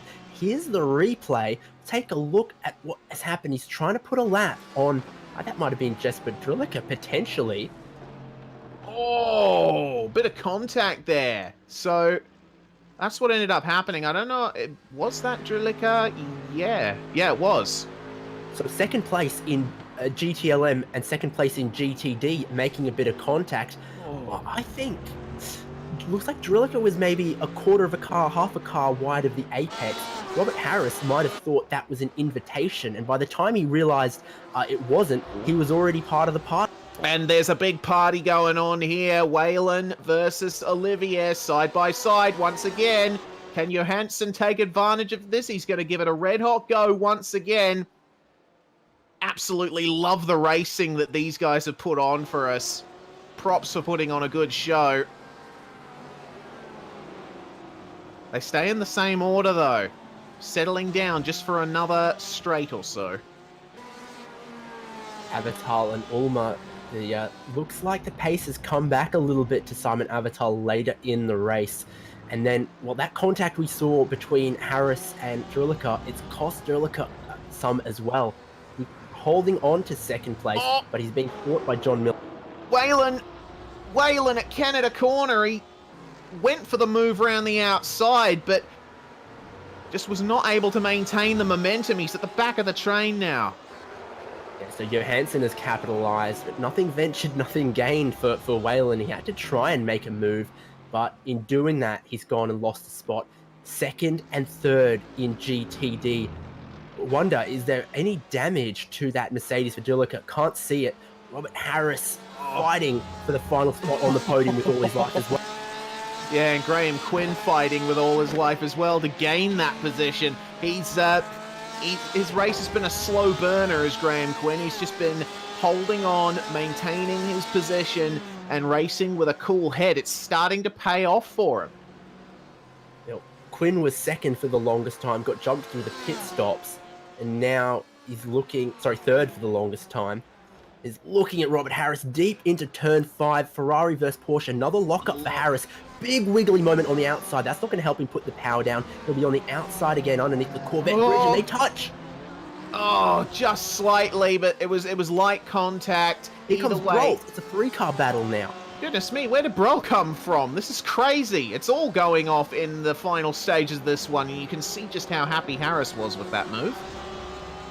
Yeah, doing the Bo Albert signal of displeasure.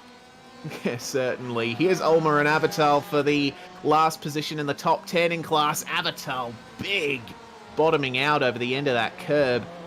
Ulmer, meanwhile, continuing to take those wider lines.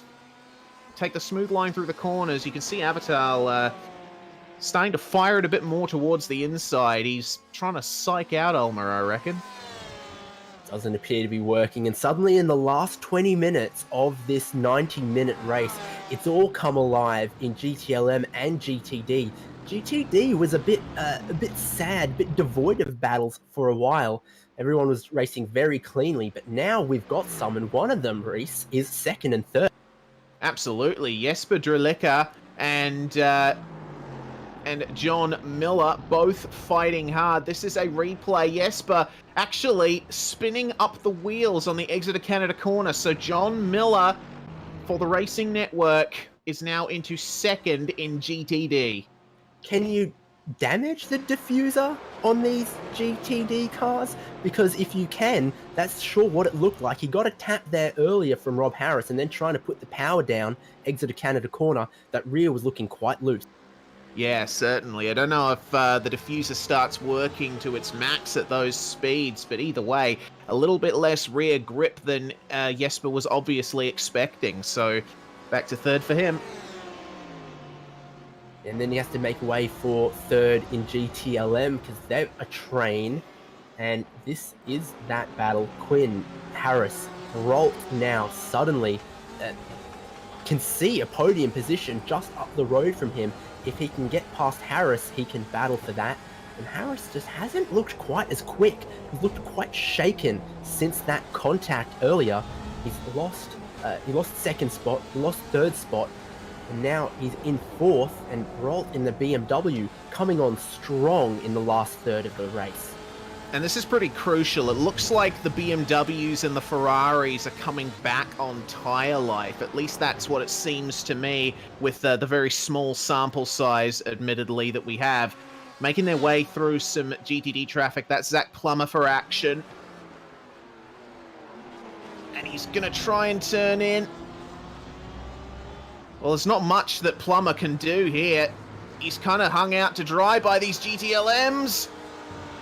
And Jonathan Broll obviously flashing the headlights in frustration, but what more can be done in that situation? Not exactly a multiple line section of the circuit. Plummer, he's just trying to make sure that he gets through it in one piece.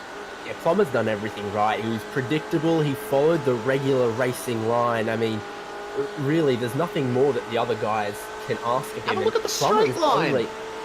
Audi just a little bit quicker than the Beamer in a straight line. Brolt way better under brakes. But Plummer's only a couple seconds down the road from the battle for second and third in his class. He can't afford to give up many seconds at all.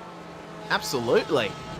You just saw that the main similarity between the two classes there, it is through the corners that the GT-LMs make up all the time. And you see here, Jesper Drelica almost overtaking a BMW in a straight line in GTD.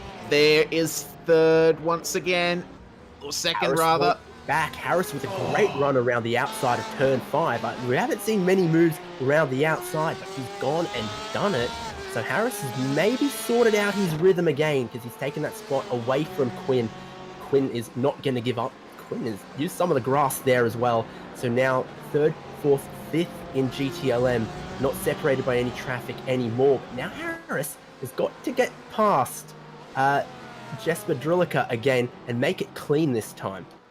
That's it, and it's going to be at another awkward part of the circuit up towards the kink, and Harris, you can see, he wants to get through, but he's going to have to stay behind through here. Drelica with less grip through the kink, and there's the straight line downforce relation between the two classes. Almost 3 wide. Have a look at Bro. He's coming right into this. He's almost going for the move on Graham Quinn. Once again, Drilica, he is just stuck in the middle of this enormous battle, and all he can do is try and stay out of trouble as much as he can. And poor Jonathan Brault is going to feel so shortchanged because for another lap in a row, through Bill Mitchell Bend, he can't get past, and he loses yet more time to the cars he's battling against. Angry flashing headlights, but Drilica, once again, done nothing wrong. The similarity in pace just means that if you catch the traffic at the wrong part in a GTLM, it can cost you dearly. Absolutely can, and there is the move. Oh no, Quinn! Quinn's spinning! There he goes! Off the circuit. It looks like he may have almost done that on his own. We're going to get a building optimization systems replay of this one, and I see where the problem was.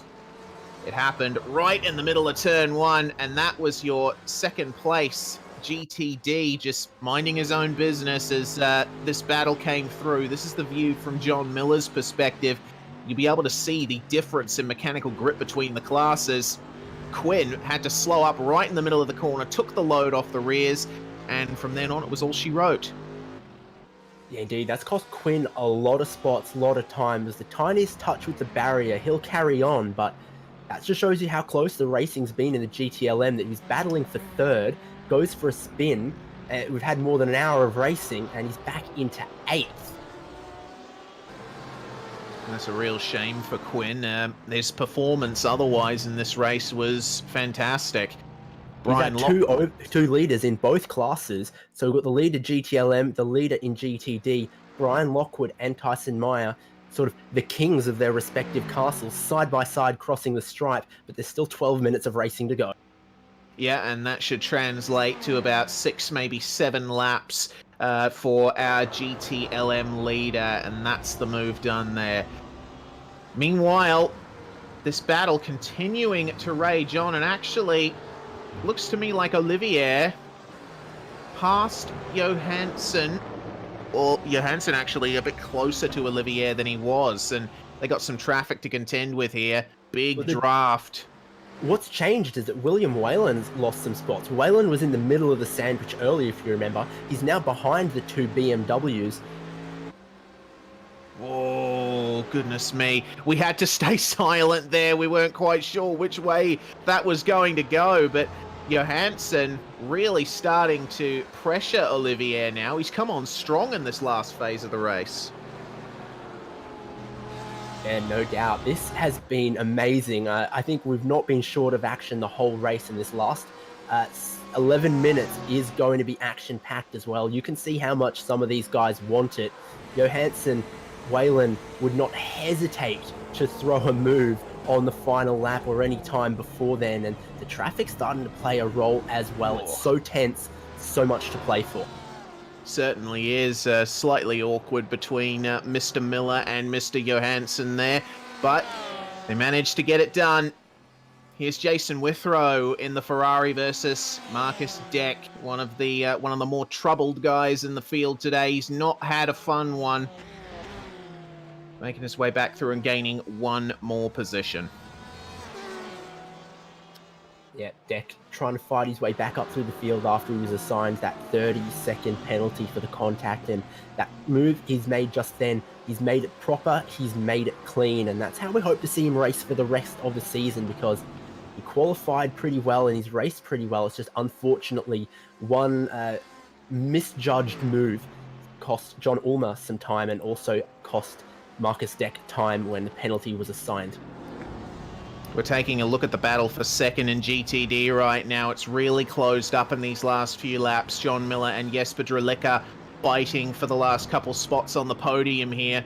And Miller, you notice, is carrying a little bit of damage on his front right. So that could affect his straight line slightly. Both of these cars have seen their fair share of action over the last hour and 20 minutes.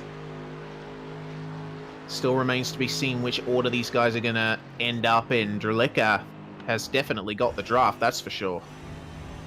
Yeah, he's done a reasonable job with some of the traffic lapping them for him to close back up onto second place. And you remember there was almost contact between Miller and it was one of the Quins, because we've got two Quins, the Graham Quinn. Yes, correct. Mercedes versus Mercedes, and Drilica will be getting plenty of the slipstream down that straight into this braking zone where the track drops away downhill right as you're about to put on the brakes. Miller runs wide, will hold on to the position for the moment. I think that's probably the most difficult braking zone that we've got, and because it's downhill, it extends the length of the braking zone. The drivers have to brake earlier, so that's where some of the moves might happen in the last couple of laps in this battle and the other battles we've got going on as well. Miller's just not looking so confident when he turns into the corners. He's run a teeny bit wide of the apex a few corners recently. Yeah, and going for the old double apex line in carousel as well, which helps his exit. But you can definitely tell that Drilica is much more confident on his front end and on the brakes. So that may be decided in the middle sector on the last lap here. 8 minutes to go. Aboard we were with one of the slightly rearranged fenders for John Miller. It's not hindered him too badly, but it is not factory new spec.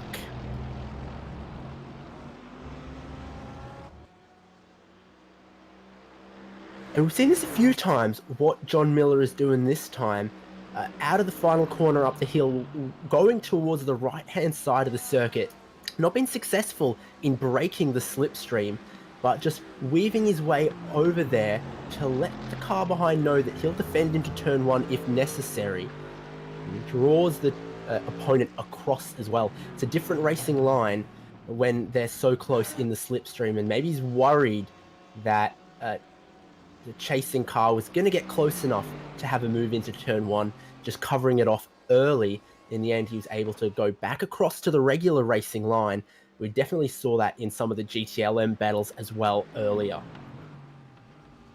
We certainly did, and again, you see Drilica close right up under brakes, coming into the heavy braking zone, but seems like Mr. Miller is focusing quite a bit on his exits. Here's Avatar and Justin Rem as well, who has now taken 10th position in GTLM. We haven't given Rem much airtime in this one in car 88. He's had a bit of a quiet one. Yeah, qualified in 9th place, just inside the top 10. He's running 10th now and battling for 9th place, so that's no big moves up or down the field, and we haven't really had to talk about any incidents involving Justin Rem, so I think that's not a bad race. Certainly not. If that's where your pace was, to be just around the top 10 and hold on to it, not bad.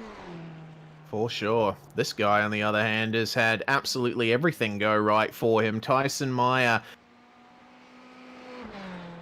and both the GTLM and the GTD leaders following each other. Of course, Brian Lockwood is a bit further down the road than Meyer is, but they are at least not separated by anybody. Yeah, dominant performance for the lead of each category. It's the racing deeper in those fields. It's been very hard fought and very close.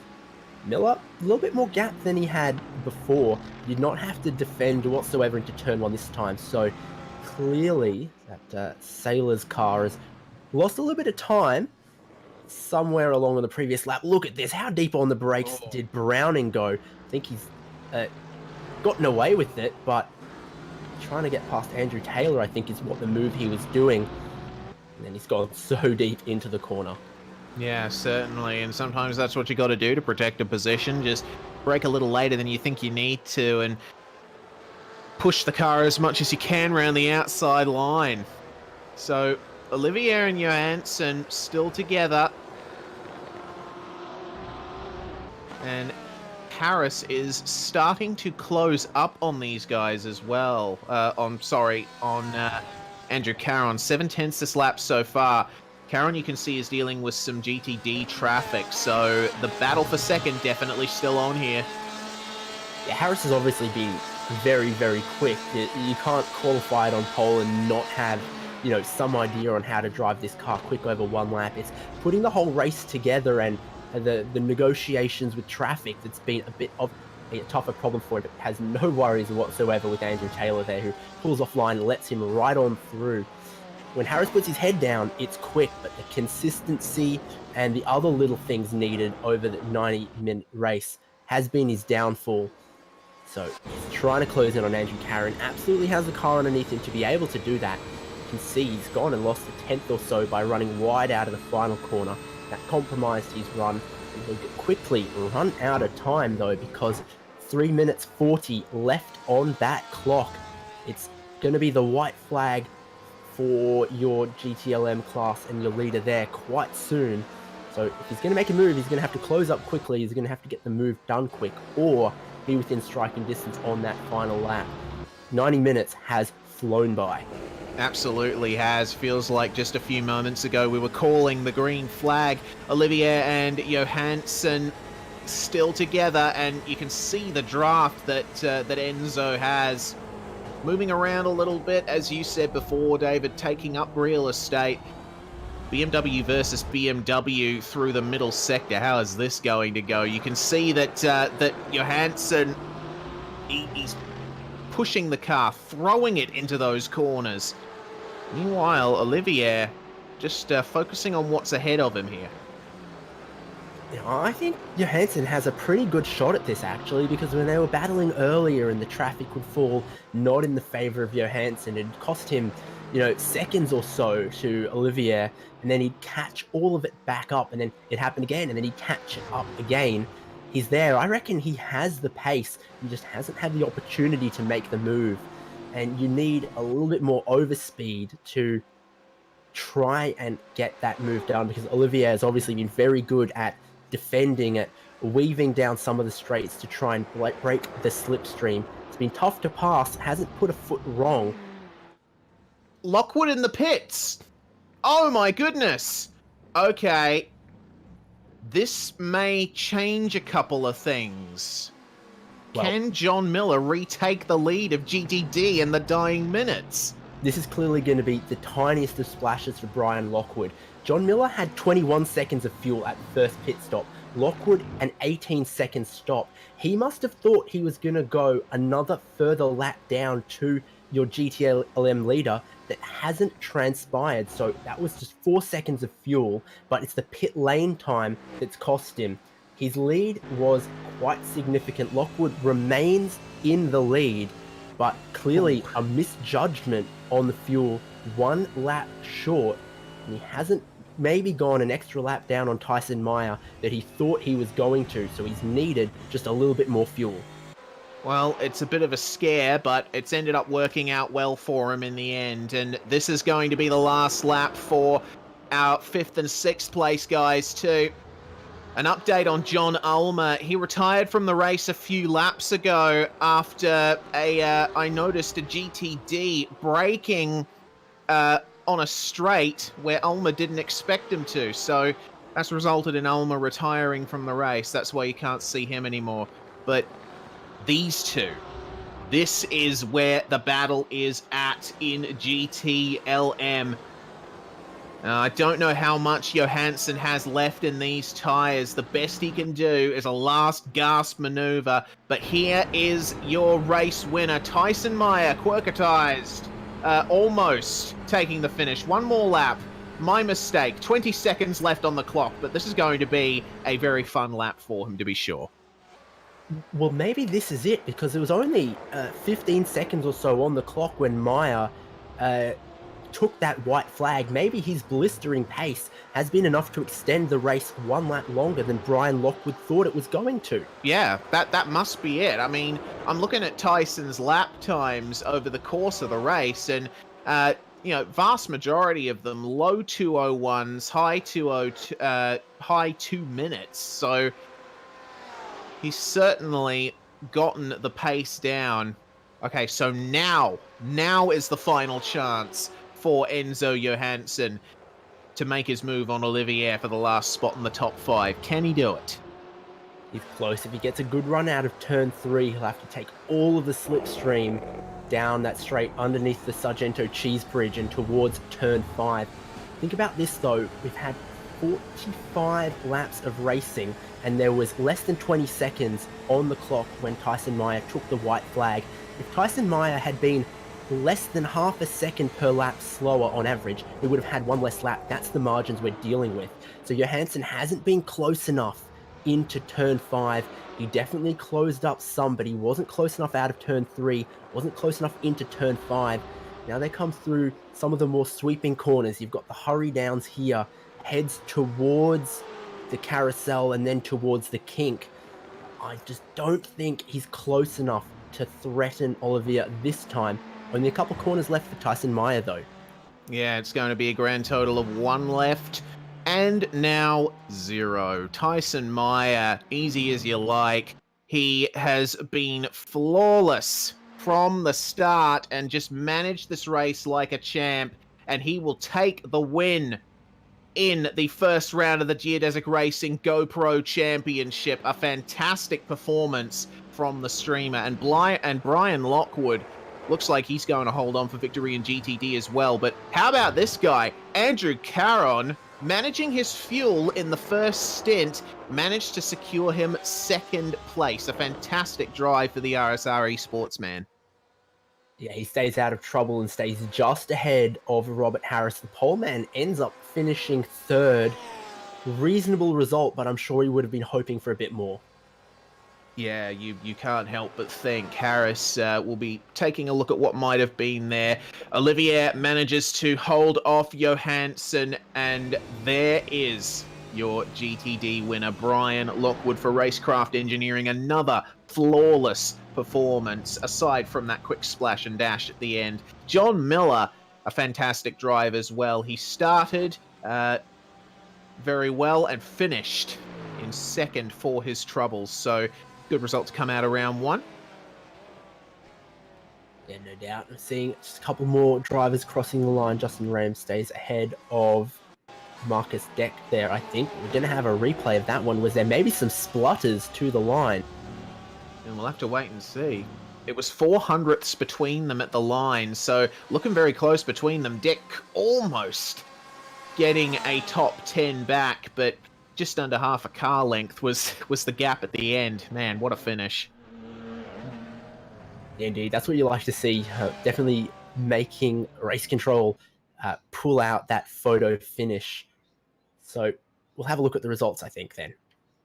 Yeah, of course. Tyson Meyer, your victor for Alpine Stars Geodesic Racing. RSR Esports, Andrew Caron takes 3rd, with Robert Harris finishing 3rd. Broll, Olivier, and Johansson finish in that order. Whalen and Quinn in the top 8. It's another what might have been there for Graham Quinn. Simon Avatal, Justin Rem, and Marcus Deck complete the top 11. Jason Withrow, a minute 13 behind our race winner. Seth Pierce, Trevor Clement, Philip Wyatt in the top 15, and John Ulmer, one of the heartbreak stories, running very well, but ultimately retiring. Anthony Pisano and Matt Quinn finishing up our GTLM field.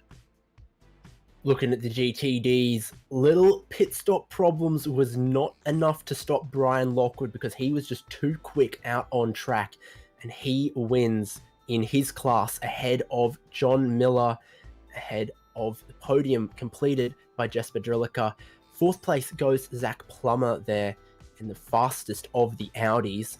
And then 5th place, Gabriel Pereira, gained a lot of spots in his class. Good run by him. Alex Coffard in 6th. 7th place, Shane Cameron. And to complete 3 Team Huge Ass cars in a row, 8th place goes to Andrew Fawcett. Looking further down the GTD field then, David Browning in 9th. Andrew Taylor, the last of the cars to stay out of trouble, in 10th, and then 7 laps down, Jack Anderek, 12 down, John Navarra, 13th down, Mark Herzog and Hayden Gober, and then problems as well for Dan King and Older Stepanovsky, who gets 16th place, and then completed, I think, by Brandon Smizor in 17th. Yes, indeed. So it was a total of an hour, 31 minutes, and 39.8 seconds for our leading GTLM. We're going to take a quick break for some messages from our sponsors, but do not go away. The post-race show with driver interviews right after this. You are watching the Geodesic GoPro Championship on the iRacing Esports Network.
Growing up as a kid in Oklahoma, where I'm from, the Chili Bowl is the biggest race that we have.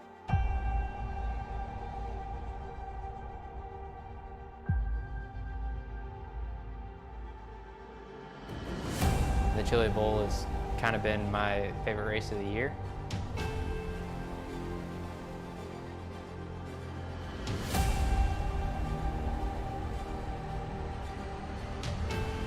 Growing up a dirt racer in Oklahoma, that's kind of the holy grail.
Fantastic.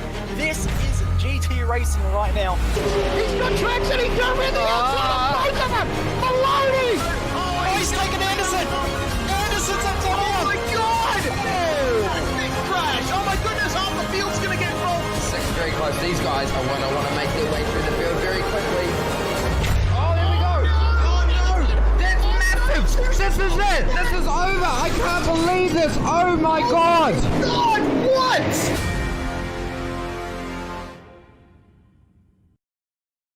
Welcome back to the post-race. Almost messed up my words there. The post-race show in the Geodesic Racing GoPro Championship. Round 1 at Road America. What an event to kick off the season And what a drive from the man in the commentary box with us right now. Tyson Meyer joins us of Car 92. Tyson, won by 30 seconds. Was that what you were expecting going into this? No, not at all. I was expecting to have a close fight with Robert Harris the entire time, and he made a little slip up there in the beginning of the race, and I'm not sure what happened. I think maybe I got a little lucky with traffic compared to him, and then it just kind of snowballed from there. How much effort did you guys put into to getting your setups together for this one? Because it looked like the Ferraris were right on it. Uh this morning. As you do. So obviously this race for you, first race of the championship, and motivation must be at an all-time high, best possible scenario for the Geodesic guys. But there were some battles all throughout the field. Obviously, I don't think you were first hand in most of them, but the racing out there was pretty good. Yeah, it was great. And lap cars were good for me. I'm not sure how it was for others, but they were great. And from what I've seen on the relative, it looked all right. Unfortunately, I didn't get to partake in much. Well, nonetheless, this must be the best possible result for you coming off this first round of the series. Anything else you'd like to say? Any shout outs, any sponsors? Yeah, I'd like to definitely thank the GoPro team uh, for helping us out here with some giveaways for this league, and Carlos from Geodesic, and Corey Round from Geodesic to help out, and Alpine Stars helping out. It's great to have these sponsors help out and give away some stuff to the league winners, and hopefully, those winners will enjoy the products when the league is finished. And want to thank the Geodesic team for putting this all together and all the effort behind the scenes. That is Tyson Meyer, aka Quirketize for Geodesic Racing. David, you've got our GTD winner, Mr. Lockwood. Well, Brian Lockwood, congratulations on your win in the first round here. Very strong out on track, but of course I've got to ask you, did you short fill it? I short filled it. You already know I short filled it. I was thrown off a little bit by my fuel saving in the first stint. I was ready to go for a regular push stint, and then fuel this amount, good to go. But I was kind of playing a game with myself of how little fuel I could take, and that combined with the miscommunication with Luca, who's helped me out on the mic, created a not so great situation. Well, I guess you played with fire, and this time you've been very lucky to get away with being burnt. There was maybe 15 seconds left on the clock when Tyson Meyer took the white flag, so he might have made the race go a lap longer than some people were expecting, but nonetheless, you've just gotten away with that one. What's your impressions of this series of the Geodesic GoPro Championship? I mean, GTD looked a little bit further spread out than GTLM, but I think you are going to have a battle on your hands in future rounds. Yeah, first of all, I want to thank Carlos and everybody else at Geodesic for putting the series on. I personally got lucky with the first round here because my team, Racecraft Engineering, recently spent a lot of time preparing the Mercedes GT3 at Road America for a different league.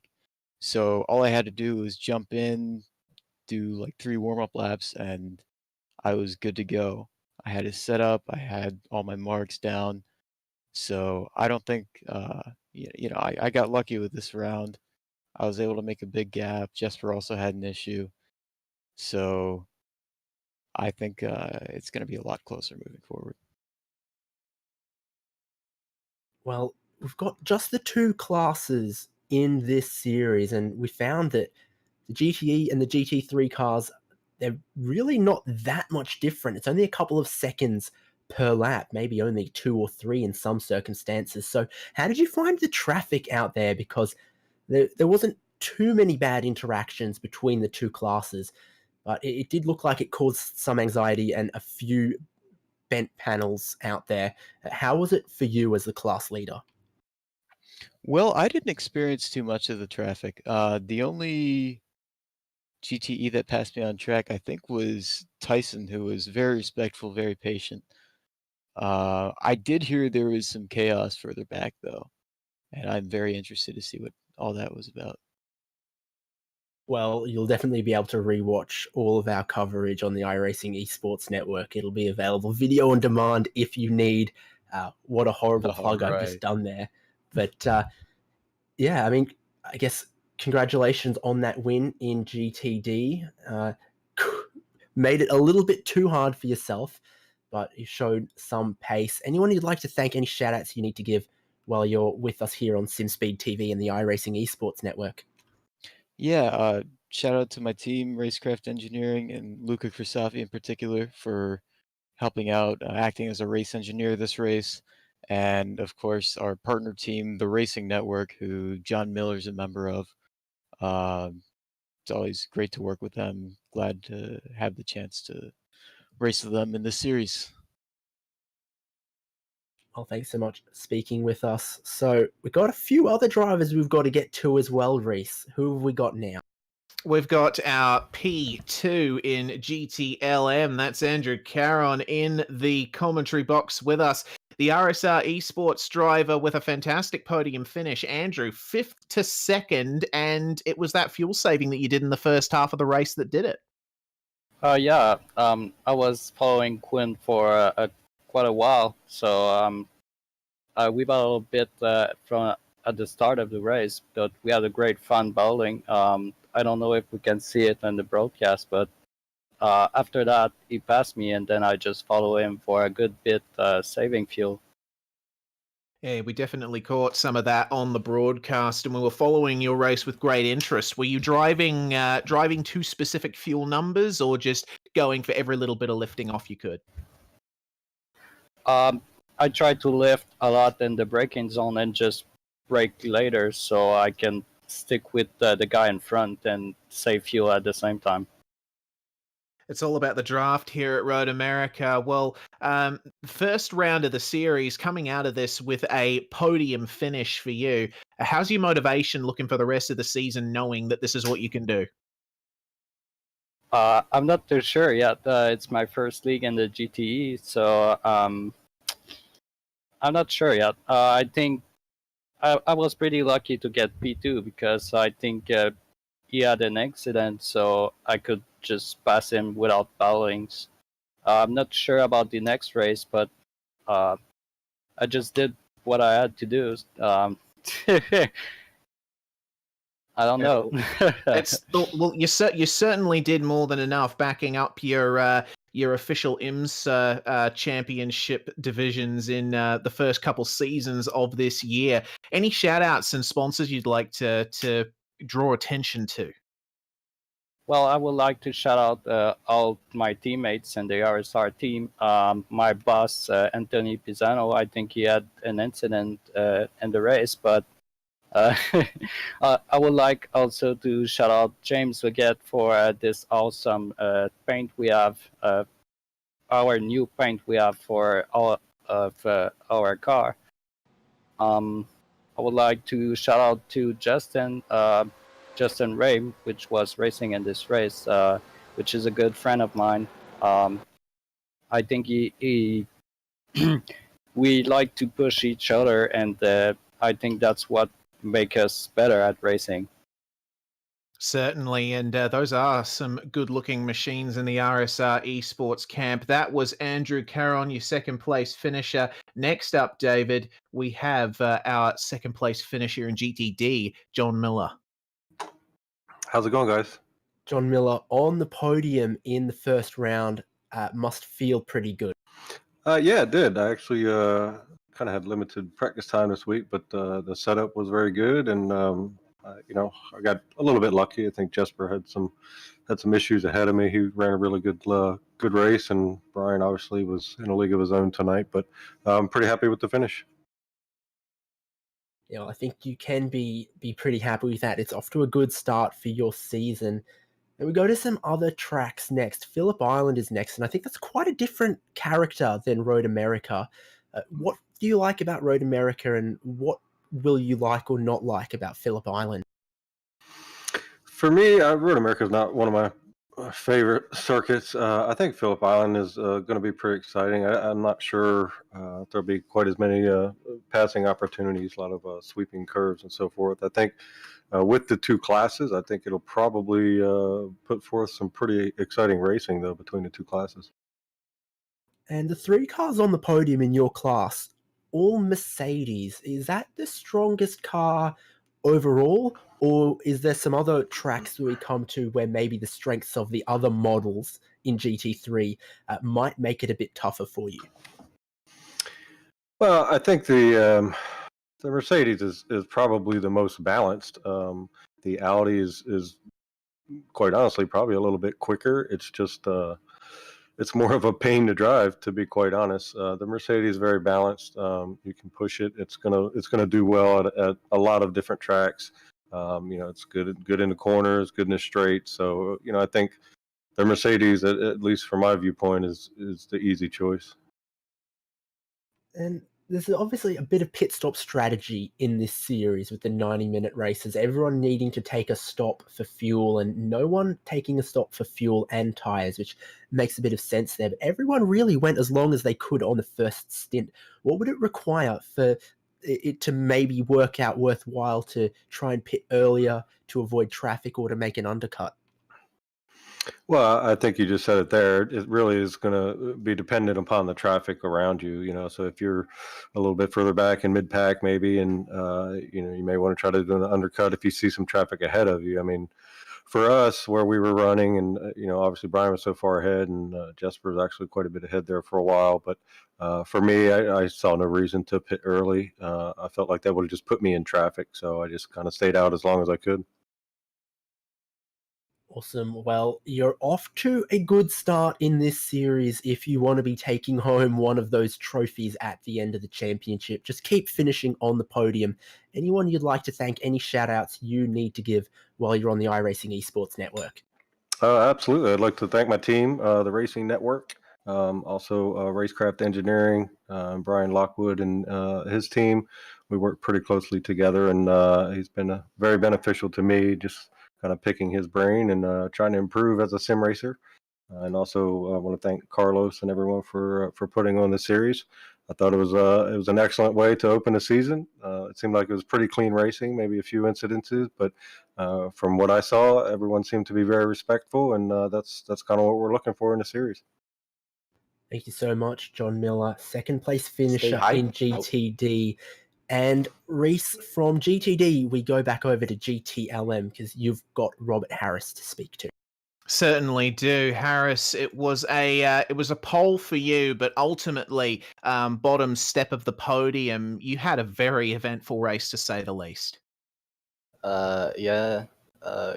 Tyson actually was a lot quicker than me in the race, and then I was just kind of right in where I was, and then ended up getting behind Jesper and just went way too quick into turn 1 and had to avoid him and ended up spinning, which didn't help. How was the rest of the race from your perspective? Obviously, there was that drama, but from your perspective, how was the traffic? It was okay at most parts.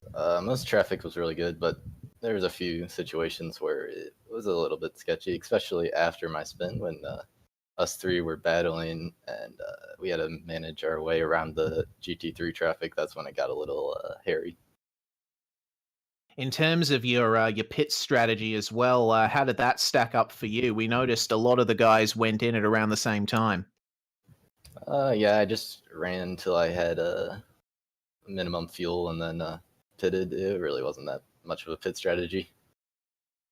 Well, nonetheless, it's still a podium for you and for Team Tortuga in this championship. And next round, we go to another high-speed track, Phillip Island, but with a few more corners. How's your Porsche going to go there, do you think? I hope it's pretty good there. Hopefully, we can improve on our result from this race, but hopefully, we can look for a better result next week. Well, 2 weeks. Yeah, in 2 weeks' time, we shall be going to Phillip Island. Any shout-outs or sponsors for you, Rob? I'd just like to shout out Jesper for being in my way. Speaking of Jesper, he is going to be the final driver interview we go to tonight, David. You have Jesper Drilica. Yeah, third place finisher in GTD, and second was on the cards for you, but there must have been a bit of a misunderstanding in turn one. Well, that turn one incident with Robert didn't really hurt me too bad. What really did hurt me, though, what really did hurt me was the fact that I accidentally turned off my traction control like halfway through the race, and I didn't notice until the last few laps. So that the car was really squirrely for some reason, and I had to take it easy. It had to be super smooth. I'm sure you guys caught the little spin I had in there in the hairpin, but yeah, I just kind of I was a little brain dead that race, but I'm still happy with the podium. It's good. I'm happy with that. The podium is good points, and you could have started the season worse. It just goes to show that they put the traction control in for a reason, and hopefully you won't make that mistake again. But first round, new season, new series as well.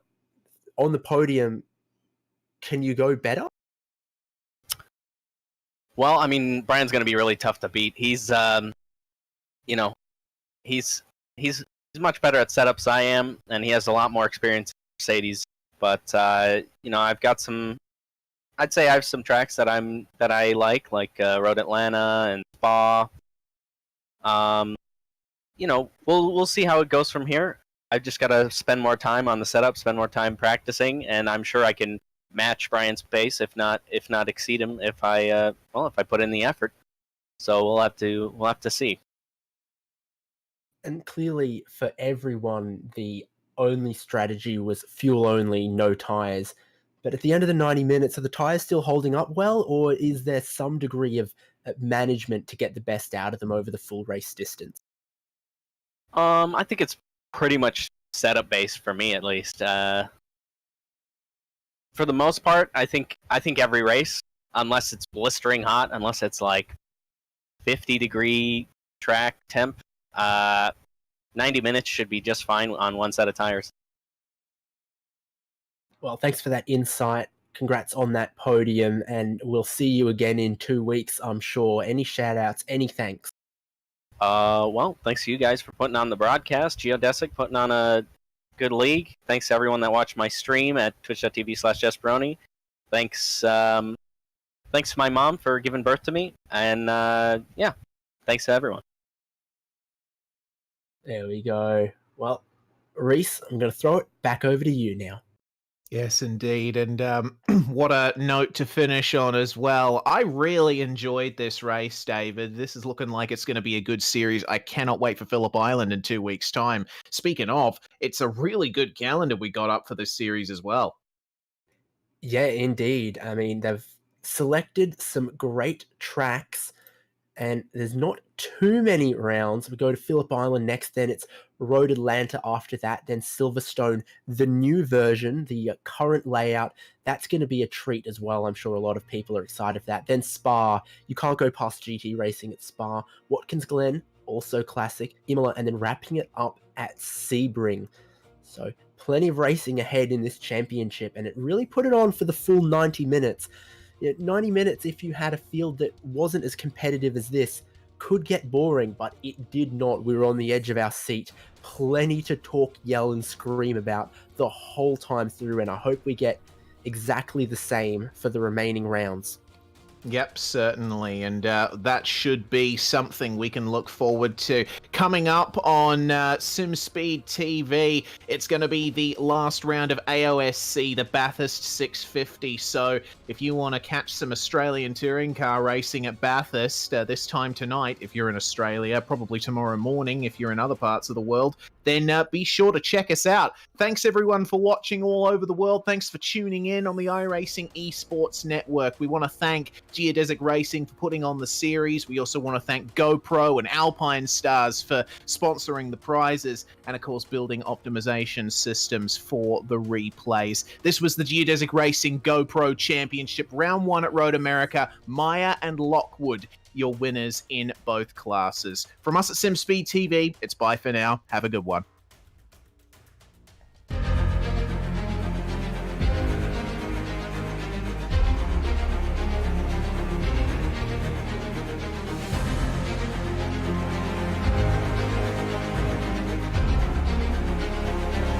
This is fantastic. This is GT racing right now. He's got traction, he's got rhythm, both of them! Maloney! Oh, he's taking Anderson. Anderson's up top. Oh my god! Oh! Big crash! Oh my goodness, half the field's gonna get rolled! Second very close. These guys are want to make their way through the field very quickly. Oh, here we go! Oh no! That's massive! This is it! This is over! I can't believe this! Oh my god! No!